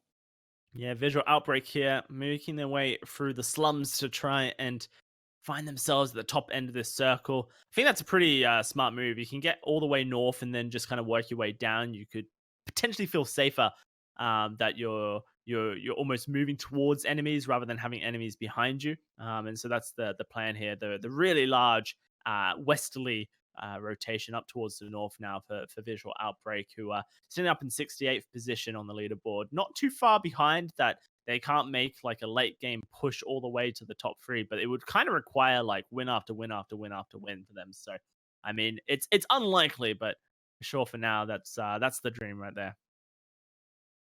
Well, we've seen THC. They finished their long rotation. They've got themselves a decent setup. I wouldn't say it's anything perfect. They still don't have the purple or golden armor just yet, but they are going to be the team that we sort of watched. We've spoken about them in terms of strategy. They're playing that positional game, not overfacing in a lot of these fights. The kills don't particularly matter, but they are useful to get you out of sticky situations. And you can see there's already teams waiting up on the hills, spamming shots down at them. However, just going to be avoided at this point in time. But I do believe there was another team actually hiding in this building as well. So got to be a little bit careful here. Watchtower North, pretty key location for now. And with round 2 closing, we can just wait to have that round 3 reveal itself before we send our Pathfinder over to scan this relay beacon. I'll have to see if that's the plan here for THC. Pretty good position. They can kind of sit here for the next 3 minutes before that circle does close on in. Nothing really that too worrying for them at this stage of the game. There it is, the relay beacon scanned, and we're going really far north here, Tom. It's pretty ugly result just underneath the passageways to the east of Slum Lakes, northwest of Cascades, kind of on your screen there. And it's going to be difficult, but I mean, Visual Outbreak, they're pretty close to that new circle. They don't know it yet because they haven't been able to scan a relay beacon of their own. But this is a pretty solid spot to be. You know, once that round 3 closes, they will discover that they've chosen well in this circle. Had a few things marked out for them. Highlank, actually the team that was shooting down onto THC just moments ago, so they're the ones with the high ground. A fairly easy rotation into the ring at the moment, but there's no reason for them to do it. Keep up high, keep these battles going, and they have actually spotted the enemy team. They've got the Peacekeeper out at the moment, definitely not the best for this level of range, and the nades are going to try and force the opposing team out of the corner, but actually not much damage done. Just going to try and utilize the smoke to help out the teammates who've taken quite a bit of damage. Rob, well, he managed to get his shields back up. Now the heal actually comes back in onto his actual HP. It seems though as they are stabilizing the situation and may go to reface in a moment. Yeah, and still high ground for them here on top of these mountains. But like you mentioned, they do have to worry that THC is in Watchtower North over towards them, where we see Kylank looking right now. And we know there's a squad underneath them to the north of Cascades as well. And realistically, and Kylank's kind of nervous about it, could be someone who's made a push round for artillery. It's not out of the question. Something you definitely have to watch out for. But here it is, Repsy in a bit of a fight of their own, and they've already made them massive rotation over towards this new circle. High ground trying to be one out for them here. 2 kills already onto the opposing squad, and they're just looking for that third person to take out, I believe. And potentially they've already just dipped out of here. Know the fight's lost, don't really want to engage too much more, but you can see the shots down below. So THC will be forced to deal with the scavengers in this area. I really like just watching this team just based off the synergy alone. Like you can see the movements all to keep the buildings. When they get somebody down, there's a quick finishing off of opponents, not allowing anybody to get back up. And then they all passively fall back together and just hold in the building and give cover for the players who are able to heal. And well, just look at the damage that's already being done. The second the angles actually peak, Repsy is doing the damage that's necessary. But instead, we're going to switch over to their opposition. Currently holding back at the moment. They've managed to get themselves a loot box that has something gold in it, and they're even going to do a little bit of healing of their own. Yeah, and this is an interesting one here for Visual Outbreak, because currently the Tiny Hand Gang have the premier position for the circle, but oh boy, look at that. Whoa! Kraber alert. Let's see what we can do with it. Oh no, we're already losing your life here. Underneath the bridge, the troll. Not going to be able to do much, and he's actually just chucking that straight back into the box. Not going to hold on to that for any much longer. Does mean he has to replace his wingman and all the kit on it. Do we get to safety is the question here. Doesn't look likely. That Havoc spray coming through from Repsy, and it's doing so much work. It's such a mean combo, the Havoc and the R99. So much DPS coming through from that long range, short range, and that mid range, kind of all covered when you got that Havoc on board, and the nade span coming through from THC and the squad that's shooting at them from across the ravine as well. It's not looking good for Visual Outbreak here, Tom. They're somewhat surrounded, and it's become a bit of a healing spree. They're going to go for the push instead, but I think the lifeline box will actually help THC gain a little bit of ground, and almost falling there, but still able to just hold on and fade away. And now the problem begins of, can they actually find a better position? Can they find a safer spot for them to heal back up and just hold on? By the looks of things, it's going all right. In the meantime, we have Kylank looking to rotate back around. They'll be below where this big battle is currently coming in when they push through underneath the rocks. And you can see they're trying to very carefully make their way around. They don't want to expose themselves to too many angles. They know that people can be above. They know that people can be in the angles around the corners. So it's kind of difficult position to actually push through. Always love the verticality that you often see coming into play here, Tom, in the King's Canyon. It's always such a tricky bit of terrain to navigate, and these pro players do their best here. Kylank trying to shoot from underneath. Oh, that's a great angle.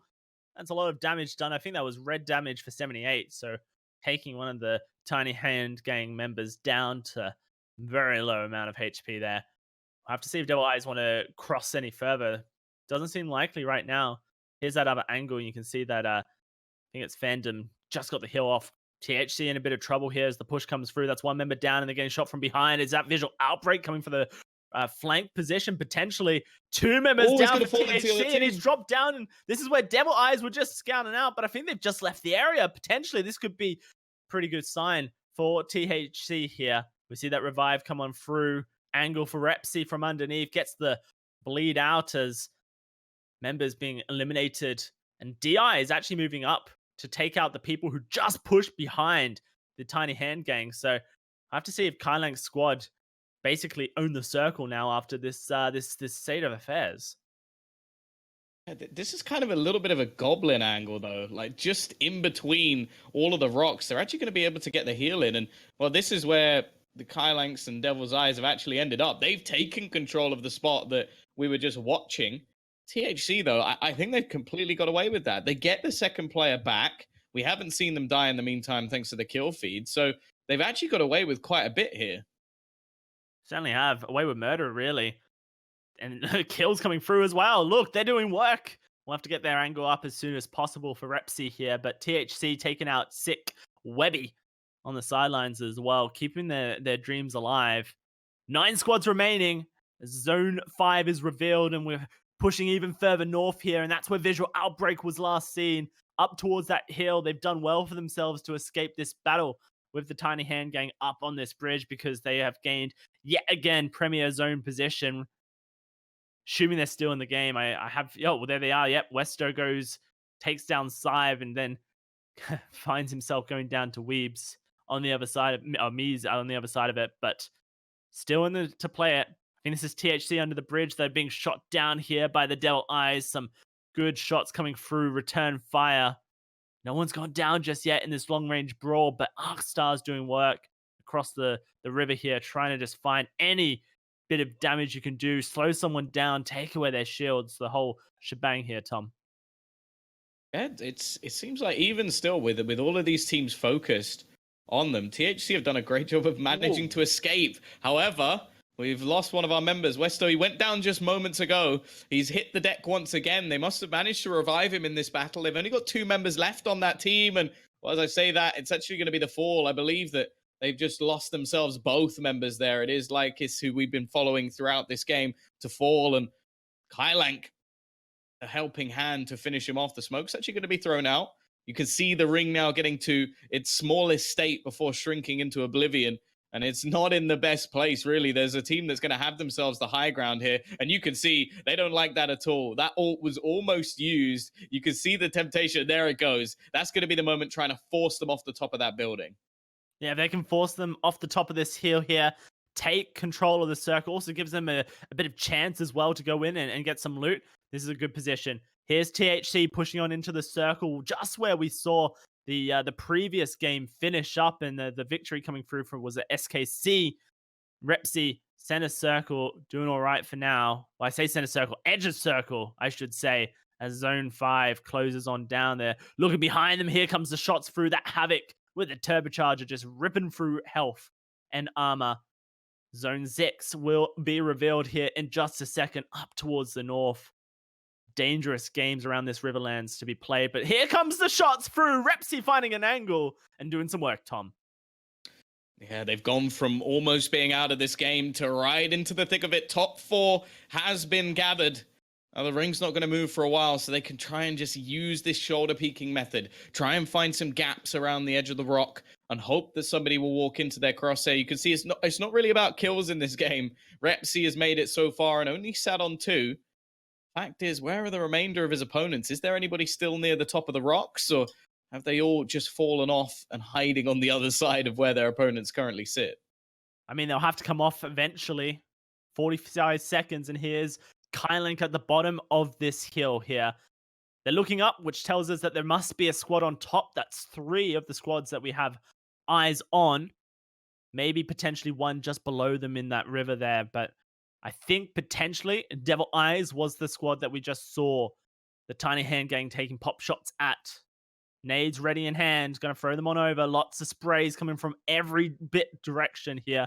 There must just be a solo straggler somewhere hidden in a nook or cranny. Frag Nades doing a little bit of work. That's a lot of shield damage coming through. Repsy's just taken down a player on top of the hill. This is the time to push. Devil Eye is going to call for it here. Push on towards the Tiny Hand Gang. Lots of damage done, but now Kylank's in trouble because the cover fire comes through from the squad above. Giving the helping hand to the Tiny Hand Gang here. Exactly what they needed in this time of need. Yeah, I thought they were going to be screwed because they did about 100 damage worth of grenades, but now there's only one man in the zone. It is going to be our man, Kylank, looking to do all the work. Shooting them down brings it to just 2 squads, and there's the last man standing being gangbanged in the corner. It will be the victory coming out from Kylank and co, and they managed to get themselves the win on the board. THC, a good recovery considering how badly things went at one point. They could have been out, even outside the top 10, I think it was. Yeah, no, that was a huge recovery coming through from THC and really doing themselves well there. Fantastic stuff coming out from these players here. But as we see, it's Devil Eyes who take the victory in today's game, sitting pretty before the game started today with Yeah. 117 points for wins. Well, look at the Currently in bottom. Look at the 37th bottom of the position. screen. Top Mm. 2, top 3, top 3, top 1. They've had a I mean, fantastic day. that's exactly what you need there. That's points coming on through here. 51 points total today, pushing them all the way up to 100 and what would that be? 68 points in theory, as long as Kylank's math is correct. And it's just pushing them closer and closer to that top end of the leaderboard. 268 points. Where would that take us? Is the question. I mean, I can do the quick recon here. 167, I should say. That takes us all the way up to like 13th position here, Tom. So, jumping a good 20 positions, of course, assuming that the other teams aren't also doing the same thing in today's Apex.Pro League. But really good stuff coming through from Devil Eyes, and kind of like to see all these different angles and how the teams are really pushing to get into these end game scenarios. Yeah, for sure. Great work from them. We'll see if they can get another couple of top 5s throughout the day, as there are still 2 more matches to come, and we'll be back with game number 5 after a short break.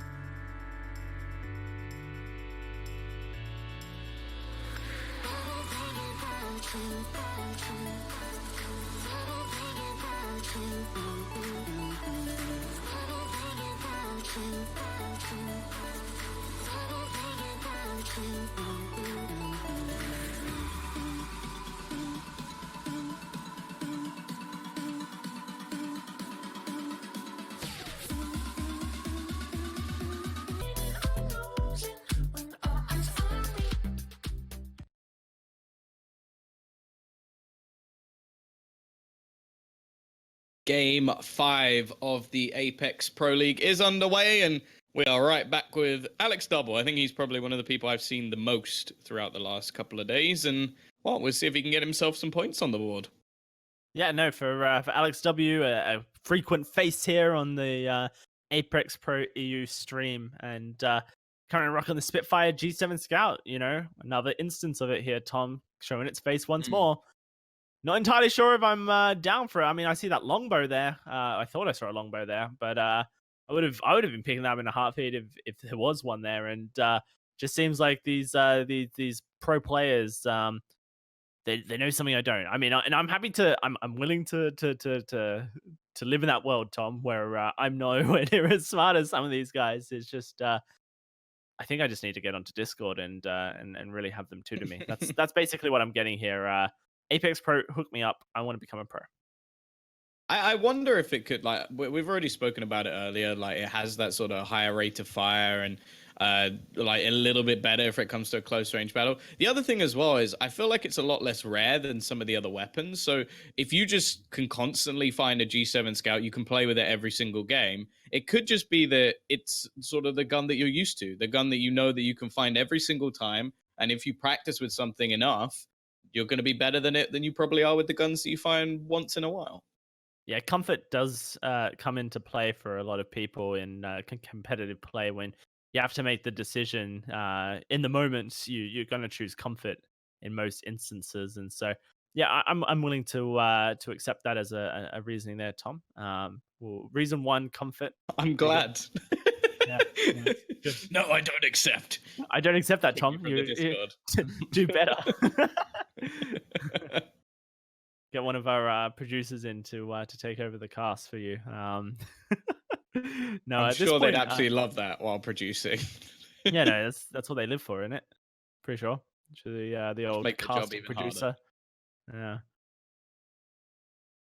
Yeah. Got Taylor here for flavor of the month. This is actually the top team in the pro league right now, and we'll have to see how what they're doing to kind of remain top team. Pathfinder, Lifeline, Wraith, it's pretty standard stuff we've seen from most teams, but what is their rotational game? Where are they positioning themselves in circles? Because they have the most wins. Actually, they don't. That's a lie. They have a high amount of wins, but obviously a consistent amount of top finishes as well, Tom. Well, yeah, the other thing as well is like you are genuinely rewarded just for playing more matches. Like there is no restriction on it, so you might as well just play as many matches as you can. And if you finish last in one game and then you win the next, that game lost doesn't actually affect you in any way other than just the time that was used. So in all honesty, like it doesn't matter if you have the most wins. It's just about getting those points consistently on the board, and that's exactly what they've done. And it's not like they don't have wins under their belt as well. I think they're still one of the top winning teams in the whole pro Second league anyway. I think with something like 8, was it? 9, yeah, second highest win Oh, count I got another one. before today. They've got a 27% win percentage here in season 3, the pro league for themselves. And actually, you say obviously play the most matches, best chance to get the most points. Well, actually, flavor of the month. When you look at the top 5 teams in on the leaderboard, they're one of the lowest. They have 33 Oh, matches that's played. mad then. Um, and the highest is Tiny Hand Game with 48 matches played, a whole 15 more than than the flavor of the month guys, and somehow they've managed to take premier pole position here so far, and glad that we get to see why. Oh, that is just incredible. Then, if they don't have the most games and they're still going to be sat at the top of the board, then clearly they are the team that should be picked up by one of these bigger organizations. But maybe just waiting for the right offer. I'm sure they can sort of flag those stats out at the end of the season. Just go, yep. Look how many wins we've got. This is us at the top of the board. We didn't even have to play all the games, and we still managed to win. And yeah, I'm sure somebody will be up to change their name. Although I have to say I quite like it. We're back with Crip again.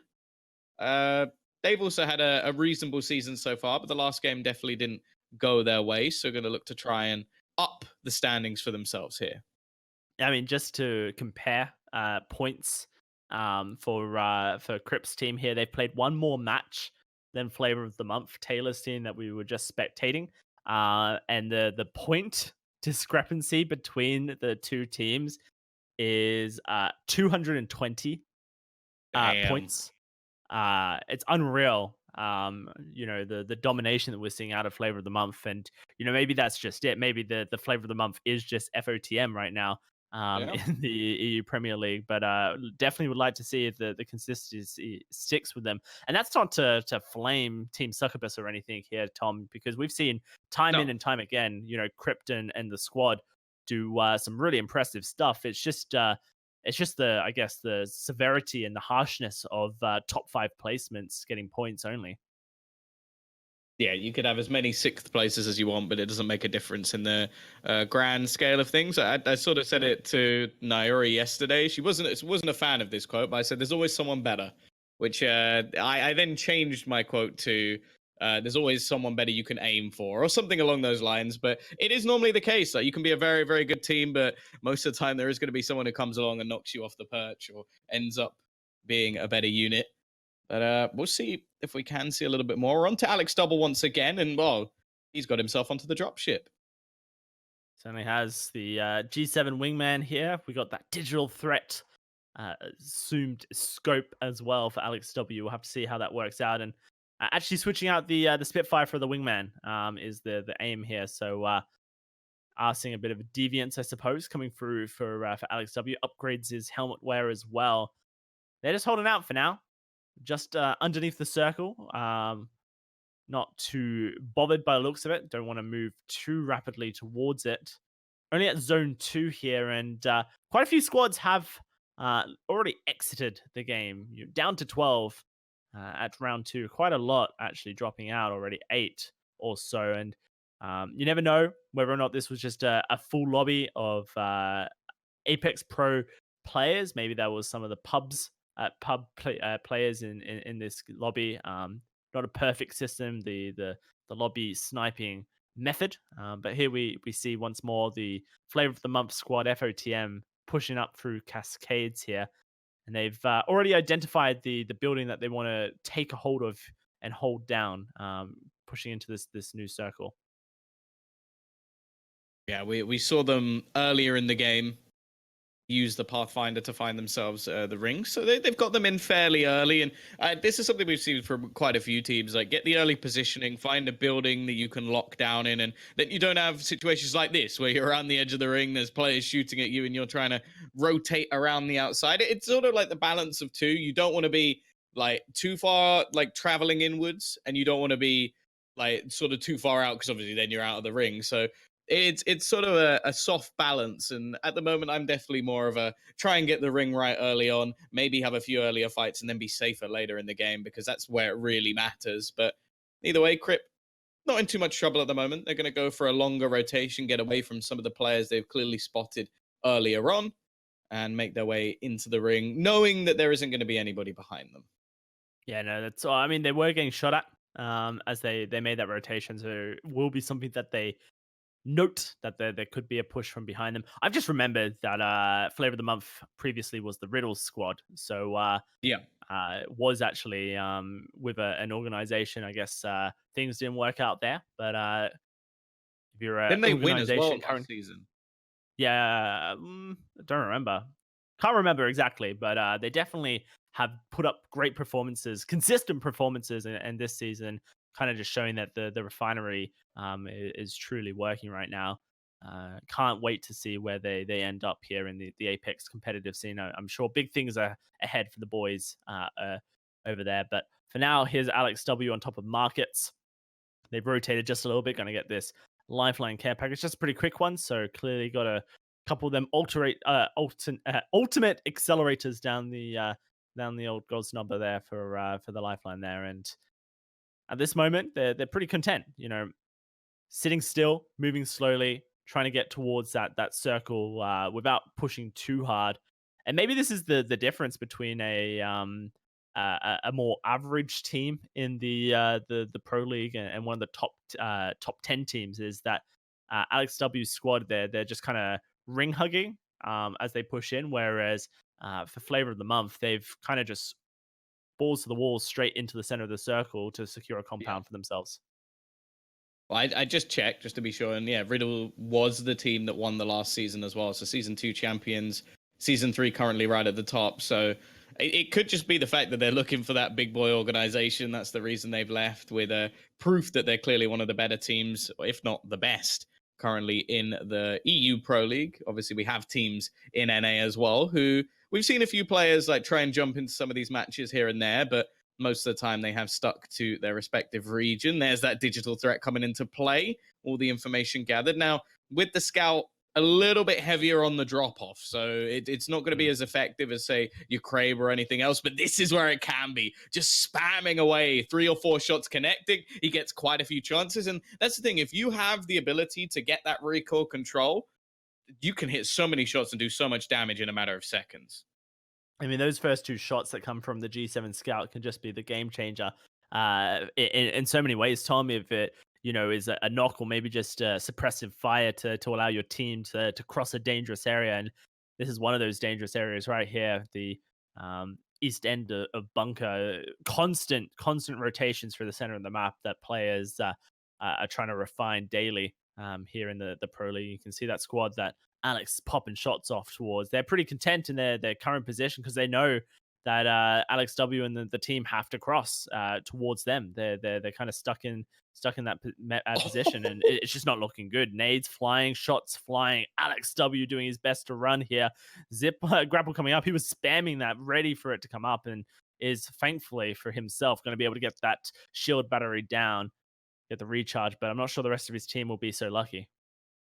Oh, so much damage being done though with the scout. He will force the Pathfinder at least to fall back, and I think he's given his teammates a little bit of space. That's what you were talking about with the first few shots, able to almost give some safety over to his teammate. They've also used the Wraith portal to try and escape their initial zone. They're still on the edge though. Now, there's a lot of time before the zone actually moves into them, so it isn't the end of the world. They don't have to make their move just yet, but no matter what happens here, they are going to have to push forward eventually. Okay, so here's Flavor of the Month at the top here. And yes, it's currently just happy gone lucky, really. Pretty sure I failed that quote there, but right now, nothing really contesting them. They've got the circle for themselves in round 3. 10 squads remaining here for flavor of the month. And just pretty chill to sit up here and kind of do nothing. You know, you got the Mastiff and the Wingman for Taylor. We switch over to Crypt, and he's found himself a Kraber of all things. So maybe now, maybe now, Tom, we get to see that Kraber in action. Yeah, still yet to really have it used to its full potential. I think it's going to be much more deadly in the later games. But Alex Double, this is the move that they've been trying to make. We saw them earlier in a pretty horrible position. They just about managed to get out of there. Suppressive fire was effective, but now they're going to come back in. And the thing is, they're pushing into the ring. No matter where they push in, there's going to be somebody waiting for them. I think they're hoping for less surrounding positions. They've done a lot of damage as well. In fact, only white armor on the players they're currently shooting at. So they have a very good chance to actually remove some opposition here. They can push through this middle area leading into Cascades, then yeah, they're going to have a chance for sure. The Bangalore ultimate going down here. It's not a friendly one for the side of Alex W, something that was going to hold them back for now. But look how split the entire squad is. And oh my goodness, the kill feed lighting up as well as Nocturnal just goes ham. New kill leader at 5, but let's bring it back to reality here. Have they managed to get through this choke point? Doesn't look like they've succeeded just yet. Nitra taking a lot of damage on the side here. Alex trying to push on up. Arcstar's going out. Shots are missing for Alex W. Very low, and he's going to go down to the zone. Yeah, the zone takes a victim, and I think that was all just about the timing. It was going to be difficult no matter where they rotated in from, whether or not they get the kill. His teammate, though, has managed to do some damage, and this may just be the saving grace. So they're going to be able to get him back up. That's the real problem. The lifeline's going to go down. I like that. Throws out the healing droid early so that then he can start being healed straight away. But is it going to be enough? Going to go straight in, trying to heal himself just that a little bit more, but they've still got quite a way to go with the zone. And eventually now his teammate's going to be shot as well. This is a big, big problem for Alex Double, and I think this may be the end of them. You can see their opponents just waiting on the other side. The heals attempting to come in. In fact, the Phoenix kick used by his teammate, I think he's already gone into the ring. In fact, this might be their saving grace, is the portal. I thought the portal just expired there as Alex jumped into it. No, he just missed it somehow. Pixel position, and it looks like for Jazzaz over there, he may just be in a bit of trouble here. Switching back to Taylor on the top side of this, they're probably actually the ones laying down fire down onto Alex W and the squad, who just rotated into the circle here. Love the zip line set up to push them into a really, really strong position. And yeah, here it is, the portal coming through. It was Taylor dropping down the shots here for flavor of the month, and it looks like they may be the ones to end the game here for Alex W and the squad, as pretty much everyone on that team is going down now. Yeah, one by one they fall, and flavor of the month look to bring it down to just 7 squads remaining. And the thing is, the way they're playing is so confident, just running around the map in the open as well. We've seen so many teams taking pot shots from afar. But the fact is, you can just see the almost swagger of this team at the moment as they roam around the map and remove different players from action, waiting to see if there's anybody around the edge of the zone, trying to spot these final players. And in fact, we saw Nocturnal just moments ago doing so much damage to the remainder of these teams. Now, it's actually Pierre to do the damage himself, pick off another one and down him. Pretty impressive stuff here, and we kind of get that answer to the question here, the difference between flavor of the month and some of the other people in the Apex.Pro League here in EU, Tom. It's their confidence and their ability to take central locations inside circles and hold those choke points against the circle huggers of Alex W and the others in this league here. And that's just the difference between the champions in the Apex.Pro scene and the people fighting for that position. Stuff to learn for sure for some of these players. Mastiff in hand, boom, goes the shots. A lot of damage coming through here from Taylor. He's going to kick down the door with his team, and they push on in. There it is. Cheeky stuff onto Maddie here, and they're looking to try and clean up HMU here. One more remaining. Will they find the shots across the room here? Dipping and diving. Taylor going in with the wingman, and it's just so clean. Oh, my God. 4 flavor of the month here. 3 easy kills for Taylor, and he makes it look easy. That was just unreal. Like, every shot landing, did the same with the wingman when he eventually swapped over. And yeah, Taylor just seems like an absolute beast. That's the first time he's really had to do too much in this game, as they've just used rotations and his teammates have picked off a lot of the kills. But when he gets the opportunity, he uses that Mastiff to perfection. And Well, now we're down to just 6, one more, and they've got themselves even more points on the board. You'd be seeing other teams just worrying. But we are with Aura once again. Now, we watched them get their first victory just earlier in the day. They're going to try and steal it away from Flavor of the Month. Poor that nades coming through. Frag nades. They have to run out of here before they get blown up. And TXIK, Tick's going to be able to get out of this one here. Very emotive player. Love watching his facial expressions in these dire times, Tom. Like you mentioned, 6 squads remaining as we head into round 5. And look at the cross they have to make across circle. It's not the place you want to be. They're opting to go via balloon, potentially. Dangerous play, but No. Arcstar comes out of nowhere and Ticks blinking red health bar and pushes to his death. Flavor of the Month clean up Aura there. And unfortunately for Aura, outside the top 5 as well. No points in this match. That 6th spot is arguably the worst. It's you do all of the work to get right to the end, and then, well, someone like Flavor of the Month just puts you down. The thing is, this is something we've seen from them quite a bit. They have just got stacks of nades just to throw into these buildings.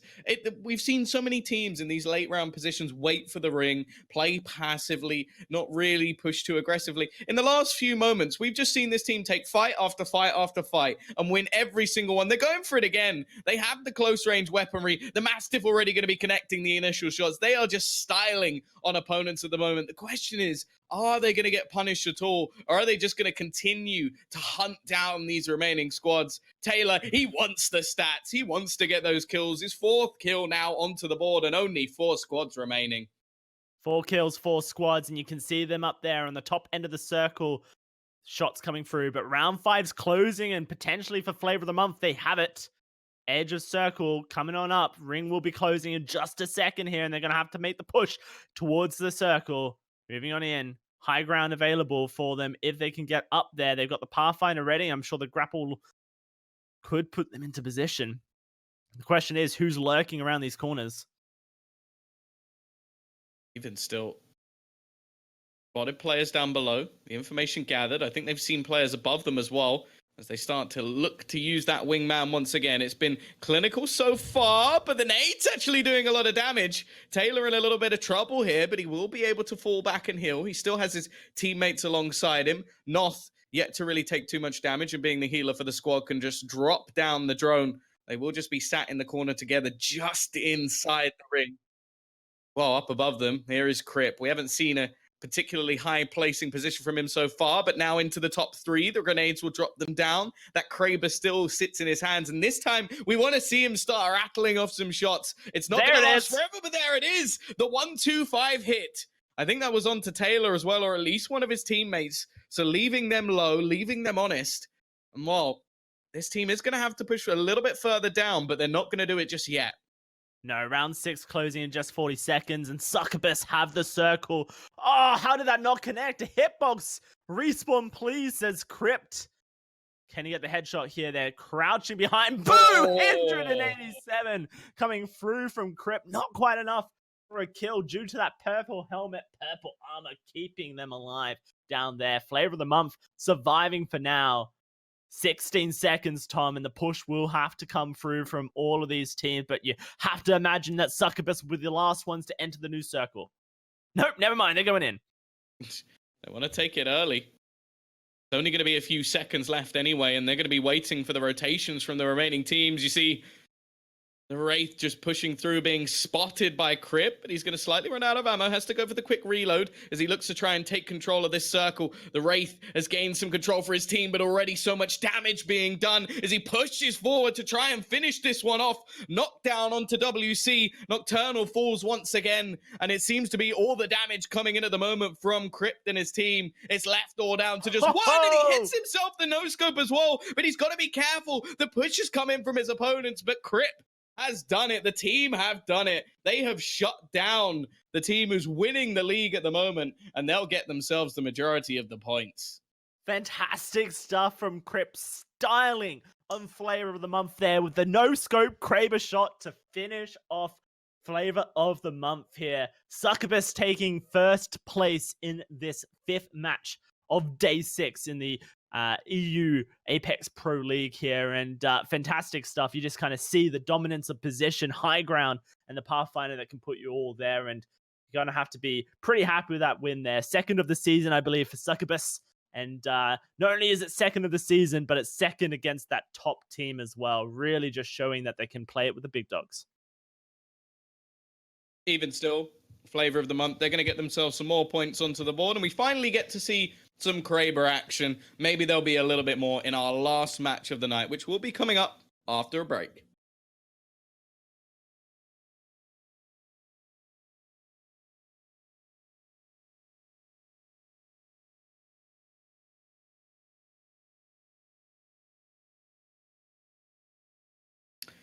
Welcome back to the Apex Pro League EU. We are right into the thick of it once again, and unfortunately this time someone is already dead. One person has hit the deck, HMU.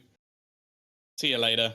And Bust My Pistachios is already getting on the board as well. It seems like Matty has managed to return, but we're not on board with any of them. We're going to be switching up. I can't actually tell who we're on board with because he's put his follower stuff over his name. Believe this is Anarchy coming on through. So I'll have to see what kind of things he's up to. Kind of living up to the name as well there for you, for Tom. Screw you and your need to figure things out. No, this is my follower list. Thank you, Ramak, for the follow. Mac Bain for the follow, and is that Burger Bob? Burger Bob with the 9-7G. Wow, nice. That's how you use numbers to perfect the art of usernames right there, Tom. We're getting a lesson. Courtesy of... I used to be Tombizz 14, but you know, I grew up and I removed them, so you know. Now you're just Tombizz. Yeah. You lose the numbers. I think Tombizz 24 wouldn't go so well. But yeah, no, exactly. It's not any better, but it's slightly better than saying all the numbers. That is I think he needs to turn his light on a little bit for his mouse cam to really be working. Because at the moment, you can't even see. If he has a brand deal, you can't even tell what the mouse is at this point. But Pistachio's another man who we've followed quite a bit through this. Hasn't found too much just yet. I'm sure he'd like to get rid of the alternator Re45 combo. Definitely not ideal. But he has got himself a little digital threat. So that's something. I mean... R45 actually half decent. Like, it's not amazing, but I think it's good early game alternator. You know, if I'm gonna choose between those two weapons he has, I'm taking the R45 every day. There, here's Baker holding out top of Watchtower North, just above Cascades here, and are they just protecting this relay, or they used it already? I can't quite tell. At the moment, though, pretty chill to just sit on top of Watchtower. Already spotting out players. They have themselves the high ground. Going to be looking to try and use the Hemlock, but not actually managing to connect any of the shots. It is a decent weapon when you get that sort of single shot fire out and just you can spam your left click to try and get as many kills away. Going to be trying to burn out their opposition. Already taken a fair bit of damage themselves, and I wonder if he actually has any shield cells. I'm guessing no, because not actually healing back up just yet. You can see there's nothing actually in his healing slot anyway, so not going to be anything there. And they're actually taking a lot of damage and being pincered from behind. This is a big problem for ATN. Very much so. Can they get out is the question. No, they cannot. That's going to be our man eliminated right here. And we'll have to see if the rest of the squad goes down as well. Switching over to Bust My Pistachios. We're going to leave ATM on the ground where they lay and see exactly what's going on with Bust My Pistachios. Last time I saw him holding out in bridges and doing some dirty work with his teammate there. We'll have to see if they're able to do it. Currently sitting around the farm area, just continuing their looting process. Unfortunately, hasn't upgraded from the alternator or the 45 yet. So not the best start to match 6, the last of tonight, Tom. But nothing that can't be remedied with a bit of loot. Yeah, for sure. Definitely want to get themselves further up, get some points on the board. And actually, fairly early on in this game, we've already lost 7 squads. A lot of players battling early on. So, going to be switching to Lycus. His teammates have at least been reasonable. And he's got the wingman and the longbow going at the moment. So, people get a little bit close and it could get a bit dicey for him. But in the range battles and middle range battles, he's pretty much set in these sort of scenarios. And in terms of ammo, well, 240 bullets, he's never going to run out of ammo with these 2 guns. That's true. And we saw that They managed to get themselves into a pretty high position last time we spectated them. We'll have to see if they're able to do so again. Not quite finding the I guess top three, top two position that you would hope for in most of these situations for visual outbreak. But as far as as far as this start is concerned, wingman, longbow, armor galore. They got so many shield cells in at least Lycus's pocket here, and care package falling down as 24. well. Damn. Yeah, 24. It's a lot. And considering we know that Bust My Pistachios is kind of rotating this direction, I know who I'm betting on in this fight that's to be, if it is to be. Yeah, also the skull piercer being found. He needs that for both of his guns at the moment. Also Which one finding do you a few which purple items as well.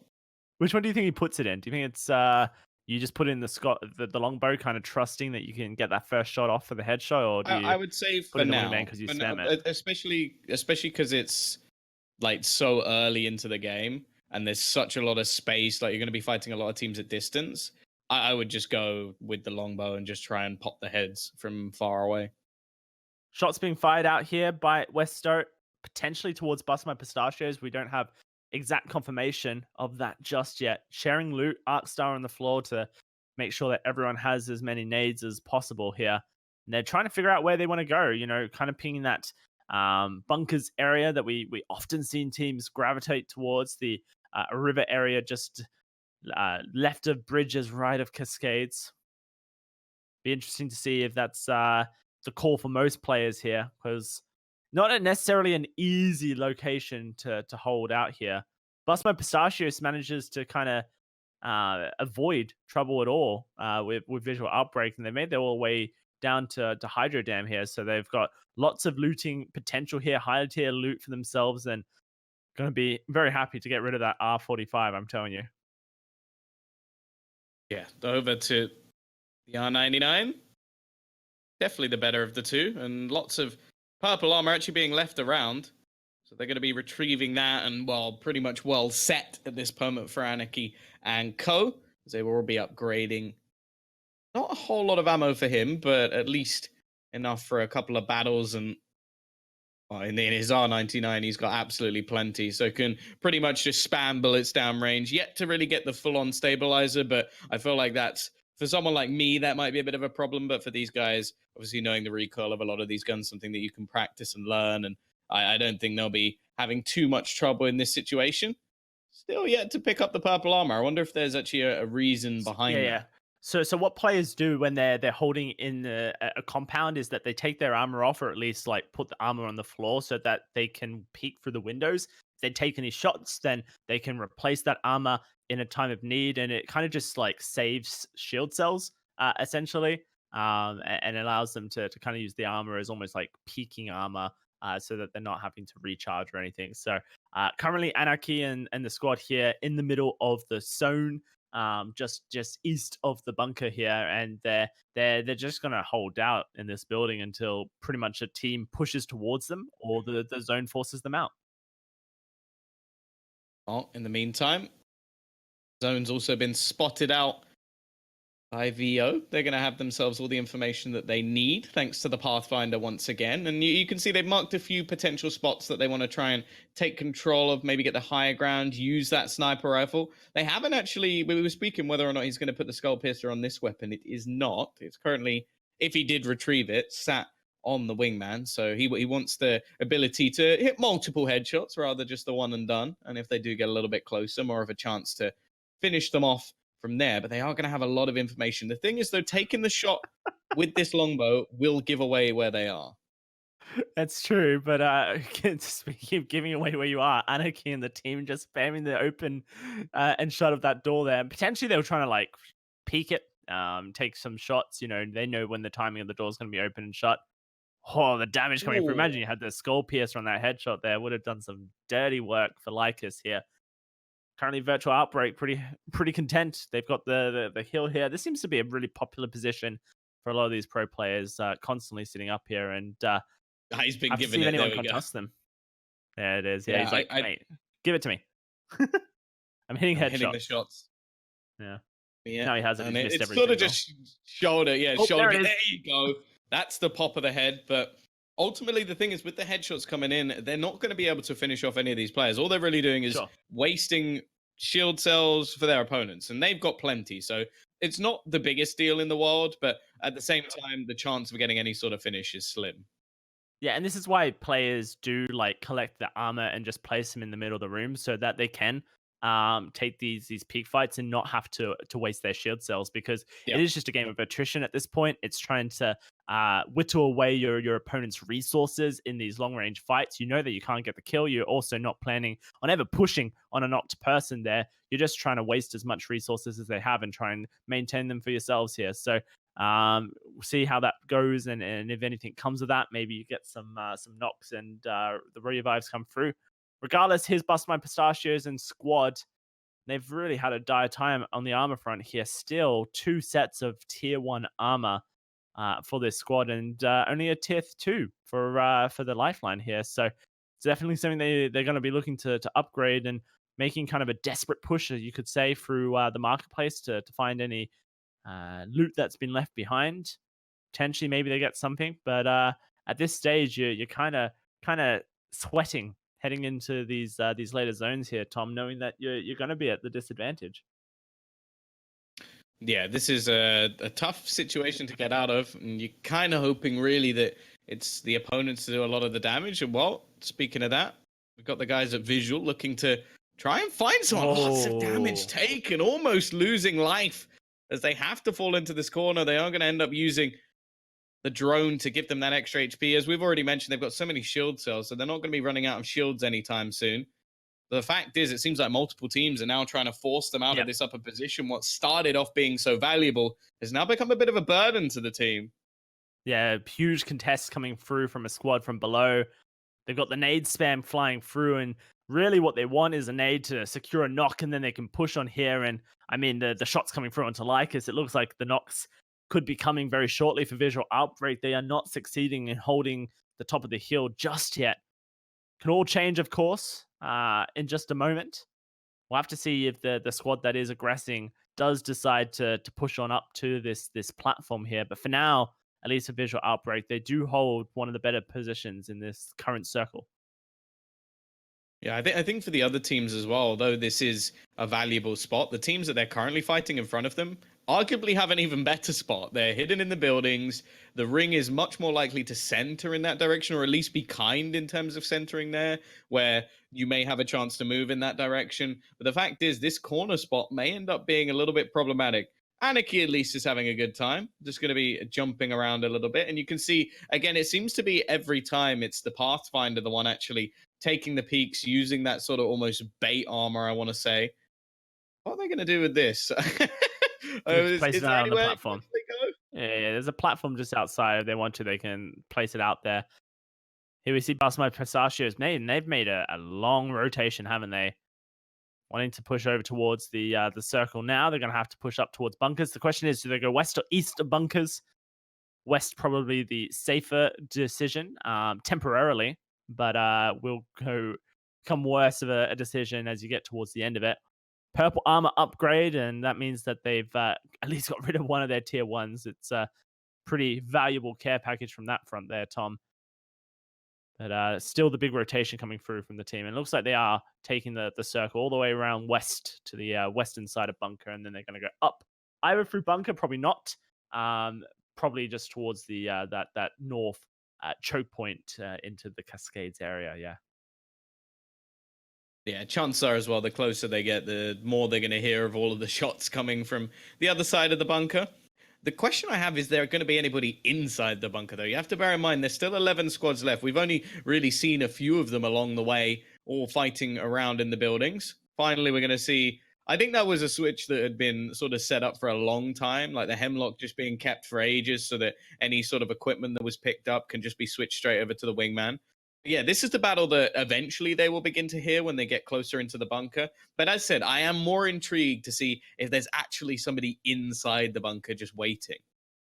Yeah, no, I be interested as well. We know that Anarchy's squad is kind of holding that compound just outside of the bunker. Bust My Pistachios and the team definitely have a hard decision. Likely to go all the way north, just up towards that choke point near Cascades. But I mean, if they decide to go for bunkers, that will be an interesting one. It's potentially a calculated risk because it puts you closer to the circle and potentially in a position that allows you to rotate a little bit easier. Where's Bust running to? He's left something behind, maybe back where he dropped the hemlock. Where it is it? Oh, it's the Oh, it's extended the mag. extended. You definitely need that, especially with the nerf that came to the wingman. Those extra bullets in the chamber are going to be huge. Glad that he managed to pick that one up and not leave it behind. Well, they have managed to make their way quite far through the bunker, so it looks like it may be safe, which they're a little bit lucky, I have to say. It's a good spot to hold, especially if the ring ends up circling there. I feel like you are almost screwed if you're the team trying to retake the bunker late into the game. That's why I was worried for them in a sense, but instead they've managed to gain the ground themselves. And anybody who's looking to Oh, look push at back that. into the ring from here may be in some trouble. And are they actually going to be able to get over and utilize the post? Is it outside of the ring at this point? Or I has it mean, already been used? they can still use that. They just need to decide when they want to use it. I think. Maybe they can't. Hmm. I thought they could, It's but not showing up on the potentially. map. So. Right, yeah, maybe as soon as the circle pushes onto it, it becomes unavailable. I haven't quite played enough Pathfinder. In fact, I've actually made it my mission, Tom, to unlock the stat tracker for relay beacon scanned, and then not actually scan any, but have really high stats on kills and grapple and all that kind of stuff. Just to be that guy on your team that that just doesn't use that really valuable ability on Pathfinder. I thought it'd be pretty memes. Um, but it's also one of the You're a reasons I'm great not going to human get picked being. up. Also, one of the reasons I'm not going to get picked up for an Apex.Pro squad either, as well, because no way, no way that's going to happen. But here we see Visual Outbreak pushing off their perch here. Like is leading the charge as the lifeline, going to set up a care package as a bit of cover from that choke point. And look at this, shots being fired down the hill as well. This is a squad they were fighting earlier, Tom. But I think somebody may actually be coming in from their previous position, just dropping down over the top of those mountains. They've tried to gain the early control, the bunker position not so valuable anymore, and this little hut that was originally being fought for now becomes one of the center points of this circle. Still a couple more places to be found, but this is sort of where we can see this detector available through the smoke, able to spot enemies in the red. See if they can actually spot anyone through it, because as of yet, it seems like their opponents have been able to escape.